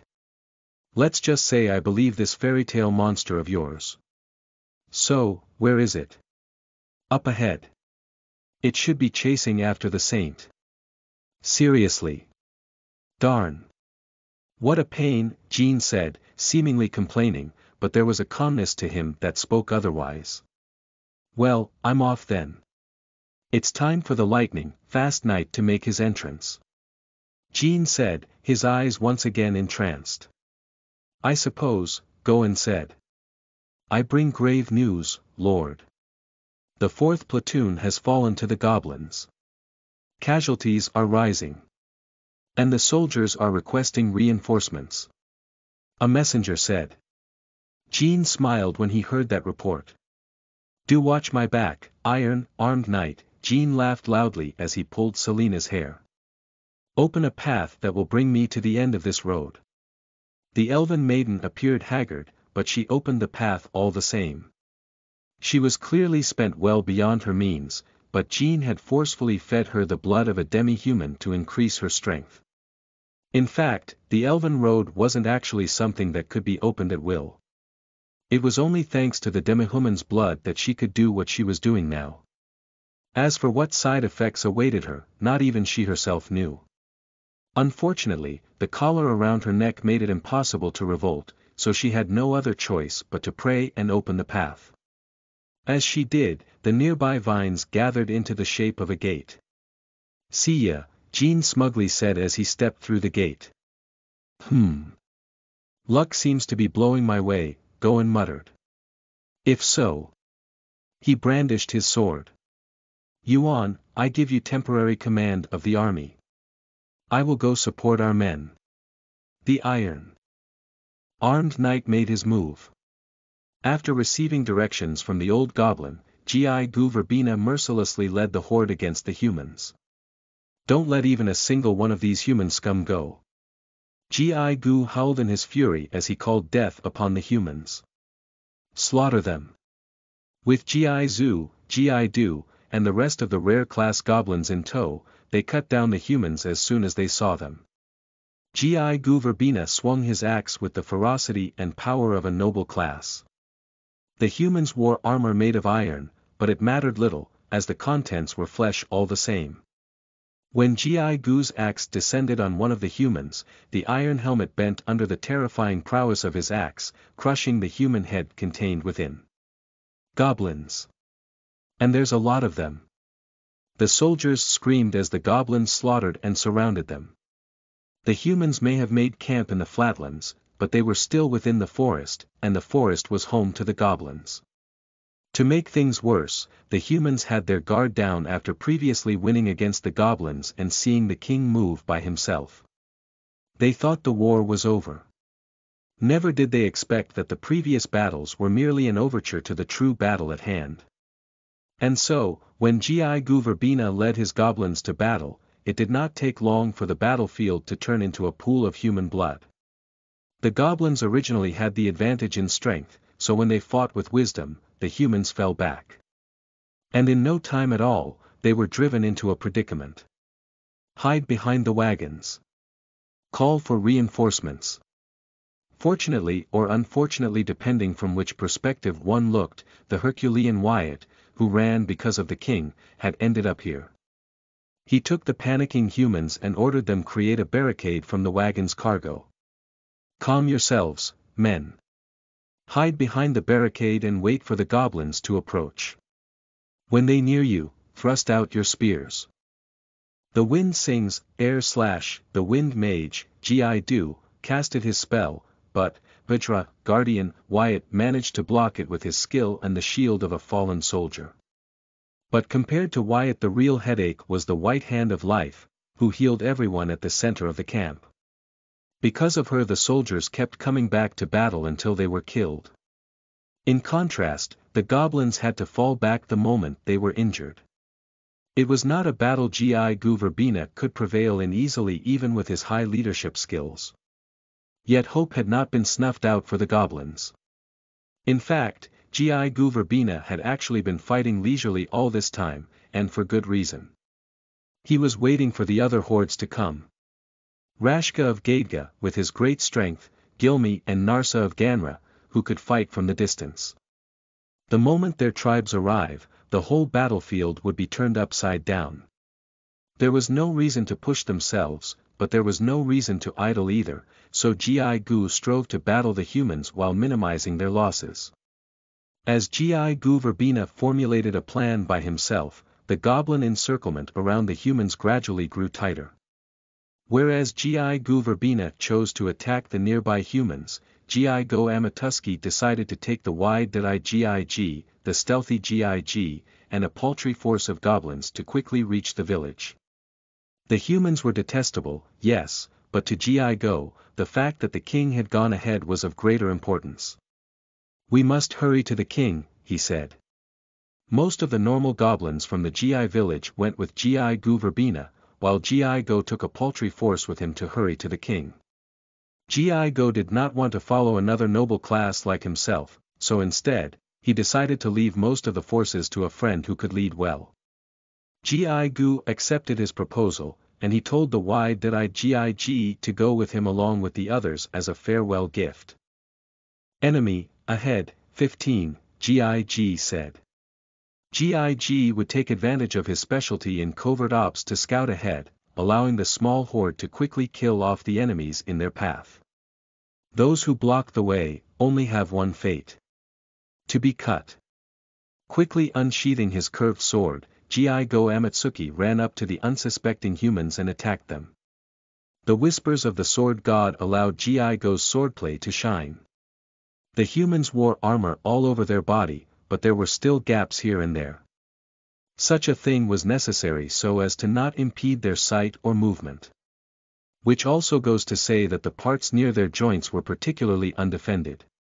And it was exactly those small gaps that Gi go took advantage of.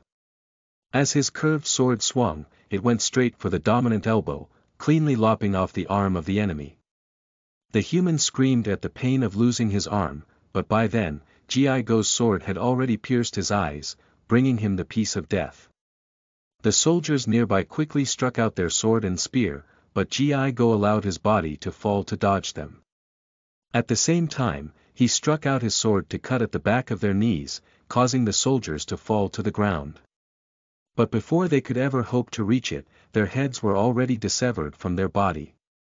Blood rained as the humans fell down, and as the ground dyed with red, the whispers of the sword god grew ever stronger. More. More, more. More. More. I want a strong foe to cut. I want to cut someone strong. I want to reach the heavens with my sword. Those thoughts grew stronger every passing day. And every time he cut someone down, the thirst grew stronger. Isn't there anyone strong? A strong foe like the king. Gi go's hair stood on end when he imagined himself fighting the king. He immediately shook his head as if to force away those thoughts. The king was an existence he should serve, he was not someone he should fight, nor yearn to fight. Not bad. The sound of that low voice awoke Gi go from the sword god's whispers. When he turned around, what greeted him was a silver-haired man with a mustache calmly walking toward him. The human looked older than those he'd fought, yet the aura he felt emanating from him was far graver than any he had come across yet. "What is your name?" Gi go asked. The man's brows slightly raised up when he heard Gi go's question. Apparently, he did not expect such a request. Goen Ranid, a holy knight, the man introduced himself. Gi go Amatsuki, Gi go said back in courtesy. After greeting each other, the two warriors brandished their weapons as they closed in on each other. Lord Gi go, Gig called out as he attempted to surround the human along with Gig and Gi go. "This is a one-on-one duel. Do not interfere," Gi go said, but his eyes did not leave Goen for even a moment. Then Gi-Go bolted for the man. As Goen held his long sword with one hand and took on a lower stance, Gi-Go wielded his curved sword between his armpits to hide it. One took on a stance to receive any blow, while the other took on a stance to make a quick attack. Goen came here to help his men, so it was only natural that he would be thinking of the battles to come. It was because of that he decided to use a defensive stance. He could not allow himself to be injured. And with the iron armor to protect him, he was certain that the enemy before him would aim for its weak points. Their bout lasted only for an instant. When Gi-Go's curved sword flashed from the left, Goen's long sword reached for the goblin's throat, but that was exactly what Gi-Go was aiming for. Die! Suddenly, Gi-Go stopped his body from moving to the left, dodging the oncoming sword by a hair's breadth, to then launch another attack toward the enemy's side. A normal human would surely bring back his sword to protect himself, allowing Gi-Go to finish him off, but what happened next was something Gi-Go could never have expected. The enemy took back his sword quicker than Gi-Go could charge, brushing off Gi-Go's attack, and cutting at his legs in a straight line from left to right before finally finishing the flurry of attacks with a thrust to his shoulder. As the man took back his sword, Gi-Go fell to the ground.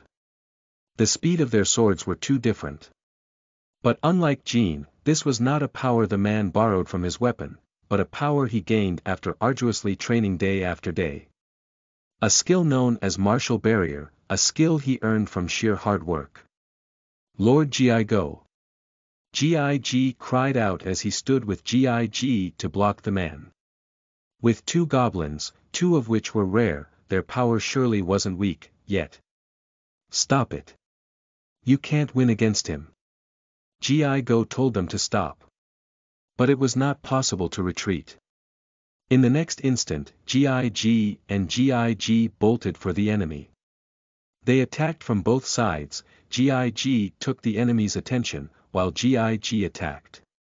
It was a combination attack taking advantage of the two skills. Meld and cooperation, and yet Goen destroyed them without even breaking a sweat. Gi's blow was repelled with a single blow, while Gi's attack was stopped by the enemy's iron arm.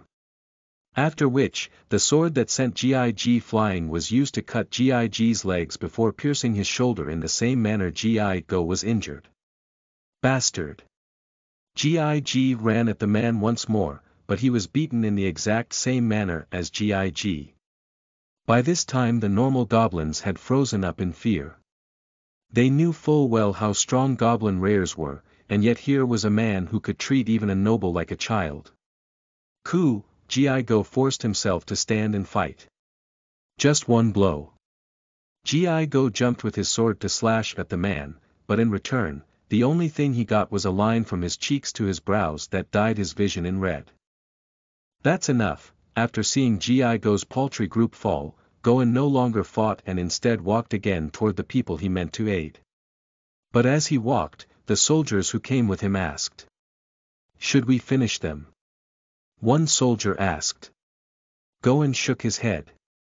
"I intentionally left them alive. Leave them alone." But, the soldier did not seem convinced. "Do you not understand why I left them alive?" Goen asked. "Apologies, Lord. They are not normal monsters. The goblin that leads them is able to think. If so, then that peculiarity should have an effect to the rest of its horde. Since the goblins I left alive can no longer move, isn't it only normal that someone would carry them?" When the soldier heard his answer he shook, and again he remembered that the seemingly old man in front of him was a veteran who has walked through countless battlefields. He intentionally left the goblins alive, even going as far as to specifically hinder their ability to walk, to force their brethren to save them, effectively reducing their numbers, and thus, allowing them the leisure to withdraw their army. Goen might be stronger, and Jean might be crazier, but when it came to the battlefield, no one knew better than the iron-armed knight Goen ran it himself. "Understood," the soldier finally said after being enlightened. The soldiers shivered as they followed the holy knight. Volume 2, Chapter 85. Per hand you are listening at novelfull.audio. Race. Goblin level. 3 class. King, ruler possessed skills. Ruler of the demon children of chaos, defiant soul, world-devouring howl, swordsmanship A, dominator, king's soul, ruler's wisdom 3, household of the gods, one that eyed snake's evil eye, the king's dance at the edge of death, magic manipulation, soul of the berserk king, third impact, the third chant, instinct, blessing of the underworld goddess divine protection. Goddess of the underworld, Altesia, attributes. Darkness, death subordinate beasts. High Kobold Jesu, LV1, Gastra, LV20, Cynthia, LV20, Orc King Bui, LV40, abnormal status. Blessing of the one-eyed snake, protection of the twin-headed snake lightning flashed before me. Turn me into a blade, enchant, I tried to brush away the lightning with iron second, but the moment my black flame-clad sword hit it, a piercing heat penetrated me. Breathing became difficult under its terrifying pressure, and I couldn't help but look down for a moment as I grit my teeth. Goo! I kept myself from crying out because of the pain as I looked ahead. I can't stop, I thought, not now. If I stopped even a moment, that armored carriage would surely leave me in the dust. I knew that despite all the blood rushing to my head, and so I forced my staggering feet to chase after it, glaring up the man on the carriage's roof as I did. That imposing figure of his with his sword pointed to the heavens looked just like an adherent of the lightning god. Something like this. Something like this. I don't care if he's a messenger of the gods, a hero blessed by the third daughter who rules over fate Luriuna, if he stands in my way, I will crush him. If he thinks this little lightning can stop me, he is wrong. And he will pay for that blunder. My legs brimmed with ether as I moved along the ground, carrying with them the strength to crack a fissure across the very land I ran upon. The blessing of the one-eyed snake has made the ether that much easier to control. I set my sights upon the armored carriage. 10 steps. That's enough. I'll kill Reshia's abductor too. Watch me. Guruoaoao. Heh, what a tough cookie. I guess that's par for the course for a monster though. Gullen's senses tingled as he watched the monster approach. They screamed of the threat this monster posed, and he would be a fool to believe otherwise. After all, this very sense that was screaming at him now was something all first-class adventurers had, a sort of sixth sense they relied upon to ensure their survival. Those who did not have it would not live long. In a sense, it was a skill that could only be learned by risking one's life. That sixth sense was screaming at him right now of how dangerous this monster was. It was not such that he could absolutely not win against it, but he would certainly not be getting off scot-free if he fought it. That great sword over its shoulder was clad in the black flames of the goddess of vengeance, who rules the underworld Altesia. The resulting power when combined with that colossal body could only be imagined. Close combat was definitely out of the question. Muscles developed far beyond any human's, arms a size bigger than his, and judging from how it was catching up to the carriage, a speed more than enough to excel in battle. But if that's the case, then, he would just simply not engage the monster in close combat. To begin with, adventurers hunted monsters as a party. Of course, there were eccentrics who hunted alone, but the natural strength advantage of monsters made fighting as a group much more preferable. The strategy was often the same. They would attack as a group to slowly whittle down the monster while conserving their strength. It was because of that Gullen had none of the purity of a knight. Instead, what he had was the ability to make the most out of every situation. Ruler of wind and lightning. Astaroth. One of the unique skills the great sword of blue thunder possessed, Astaroth, shot out toward the enemy. That flash of lightning split into 3 streaks, before turning into a whip of lightning that lashed at the approaching monster. Any human would turn into cinders before that attack that covered the whole road, yet the monster slipped past it. Kohaha. Not bad. It was a reckless move, but the monster managed to make it happen, yet Golan only laughed as a predatory smile appeared upon his lips. How about this then? Ravaging Storm Barbados. Golan swept with his sword and a blade of wind shot out from the whirling air. It was the same skill that took out Hal's subordinates. Turn me into a blade, enchant, like the very magmas that burned at the bottom of the abyss, the monster's voice resounded, chanting. At the end of which, the black flames clad upon its great sword doubled. And when it swung down that black burning sword, it cut the blade of wind into two. Great! This'll make killing you all the more worth it. A voice howled within Golan. Kill the monster. It said. Golan did not try to oppose that voice. When he opened his eyes, the lips of his mouth split far apart to form a huge grin. I'll kill you, monster. I'll fucking kill you. Golan laughed as he raised up his sword around which the storms gathered, invoking frenzied sword, the same skill that buried Gizo. The ancient grade sword in which was sealed a spirit sucked up the mana he fed it. Beads of sweat gathered at his brows as the wind howled. Golan swayed atop the carriage as it ran at full speed. Keeping his sword raised up with one hand, he held onto the roof with his other hand to keep himself from falling. Devour, O God of lightning.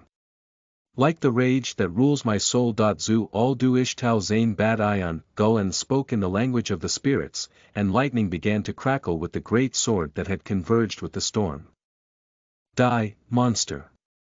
The maddened lightning whirled into a whirlpool as it shot forth toward the monster, but as soon as it did, Golan clicked his tongue.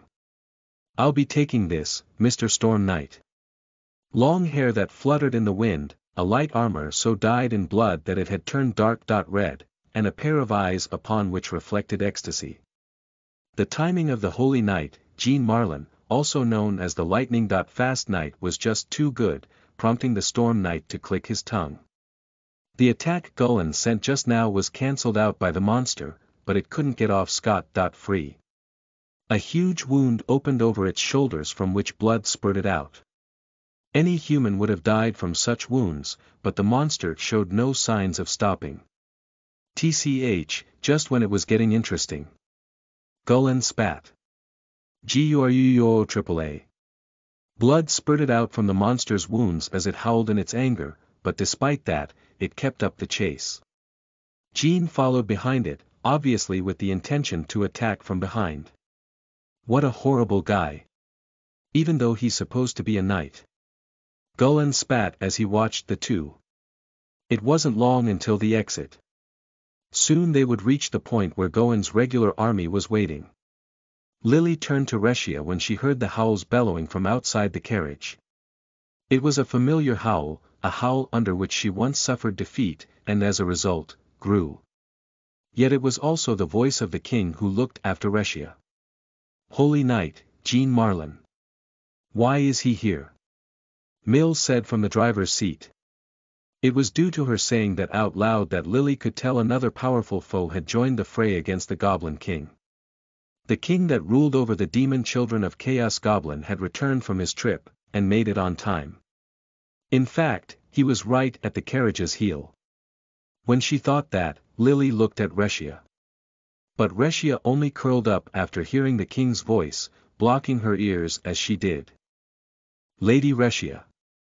It's true that they weren't always friendly, but after the time they've spent, even Lily could tell that something like a bond had formed between them, so seeing Reshia act like this puzzled her.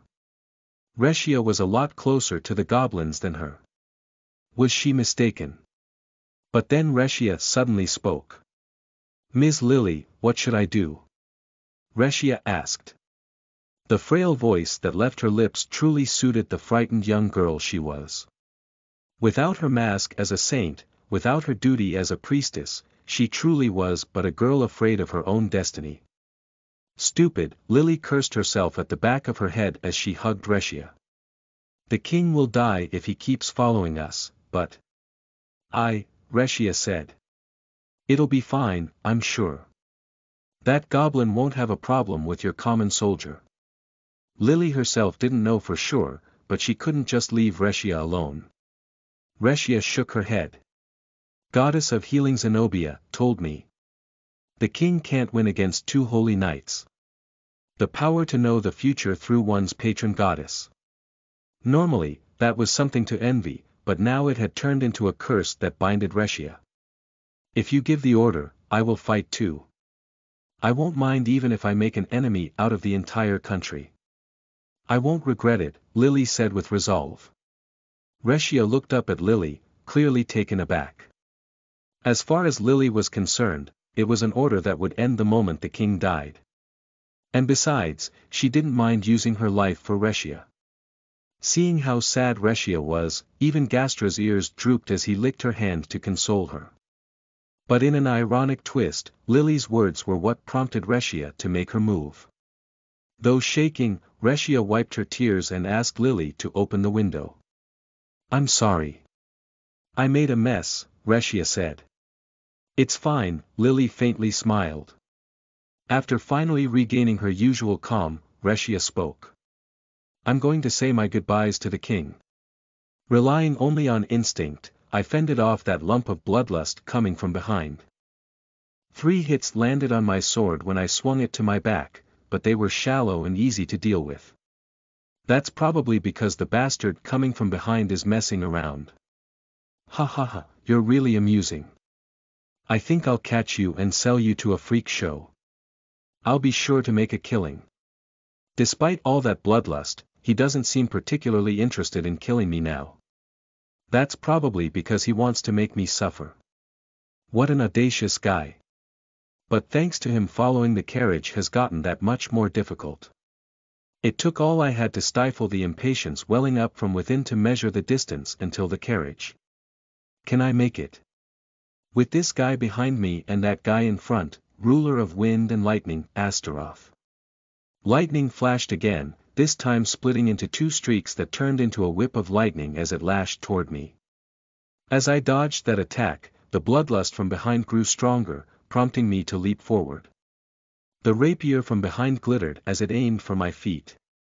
I'm in the middle of the air, but I think I'll have to gamble. That bastard licking his lips right now has probably guessed where my feet will land, so, my life is like a cloud of dust, Excel.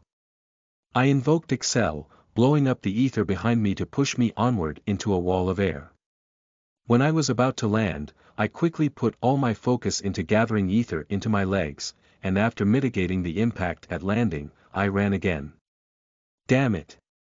This acrobatics-like exchange is making it hard to concentrate. The carriage is getting farther and farther, while that rapier-using bastard coming from behind is getting nearer. Look out. Your back is open. The rapier grazed my side when it thrust out, cutting open a wound. The pain coupled with the piling irritation made me want to turn around and just tear that guy to shreds that very instant, but if I were to do that, I would never reach Reshia. We've gotten quite far. It's probably not that much longer until we reach the human territory. I have to go now. Bracing myself for the worst, I took back my great sword after swinging it behind. Immediately, I felt the bloodlust coming from behind grow stronger. Well, I can't have you ignoring me, now can we? The rapier-using bastard from behind said. Beat it. I spat. Ravaging Storm Barbados. The man in front chanted. The attack coming from up ahead tore the air as it cut a straight line. At the same time, I filled my legs with ether and jumped, then in midair, I invoked several instances of Excel, gaining me some distance before landing as I ignored my creaking muscles, begging for oxygen. Then that rapier came again from behind. I was waiting for you. I struck my great sword against the ground, giving rise to a cloud of dust and causing the rapier-user to falter for a moment, giving me the opening I've been looking for. Go. Just 5 more steps. TCH, careless. Frenzied sword. I pushed onward as I fended off against the storm of blades, ignoring the attacks that would land only on my arms or legs, as they could not threaten my life. Creaks sounded from my sword when I shoddily received the enemy's sword. Hold on a bit more, Iron Second. It was then that the window of the carriage opened. It was barred with iron, but on the other side was none other than Reshia. Then I felt a pain from my back. Damn it! He's here already. King! Reshia cried. Reshia! I called out to her. When our gazes met, I saw the trace of crying upon her eyes. Another blow landed on my back. Run, King! I'm just going back to the place I came from. So. You're telling me that's your decision, Reshia? You're telling me to run? Come, Reshia. I stretched out my hand. Don't be afraid. If you can't stand up against the gods on your own, I will stand with you. King, take my hand, Reshia. Then I felt a blow land on my legs. Coo! I groaned out in pain. King! Reshia cried out. What a troubling little princess. I think she deserves some punishment, don't you? The rapier-using man said. Lady Reshia. Lily cried out. A light blow landed on my back when the rapier-using man suddenly overtook me. What is he? The man swung his sword toward Reshia's outstretched hand, but before it could hit her, Lily managed to pull back Reshia. If it weren't for her, that rapier would have surely cut off Reshia's hand. I looked to the ground, and for a moment I saw my unmoving legs. It finally dawned on me that I was tumbling on the ground, and I cried out from the bottom of my lungs. Aryasche. My hand couldn't reach her. There was nothing more I could do as I watched the carriage leave. Soon it will reach the end of the forest, where I see a great crowd of cavalry waiting. As I kept tumbling onto the ground, I eventually slid across it. When I finally stopped, I spat out dirt from my mouth, and the first thing I saw was none other than the rapier-using man who got in my way. He was smiling. Unforgivable. Every word that came out of his lips only served to rouse my ire. And so, the princess was safely rescued, and she lived happily ever after. They must pay. As for you, whose role is over. It's time to die. The lightning, fast night shall give you a prompt trip to the afterlife, monster. Those god***ned humans. Along with all those fucking gods. From within me, in the deepest most part of my chest, a great heat began to stir, reaching out to circulate beneath my skin. The heat was so great it felt like there was fire underneath my skin. Well, it's goodbye. The rapier-using man thrust his sword to my chest, but there was no more pain to be felt. My body was already, GURUUGA AAA.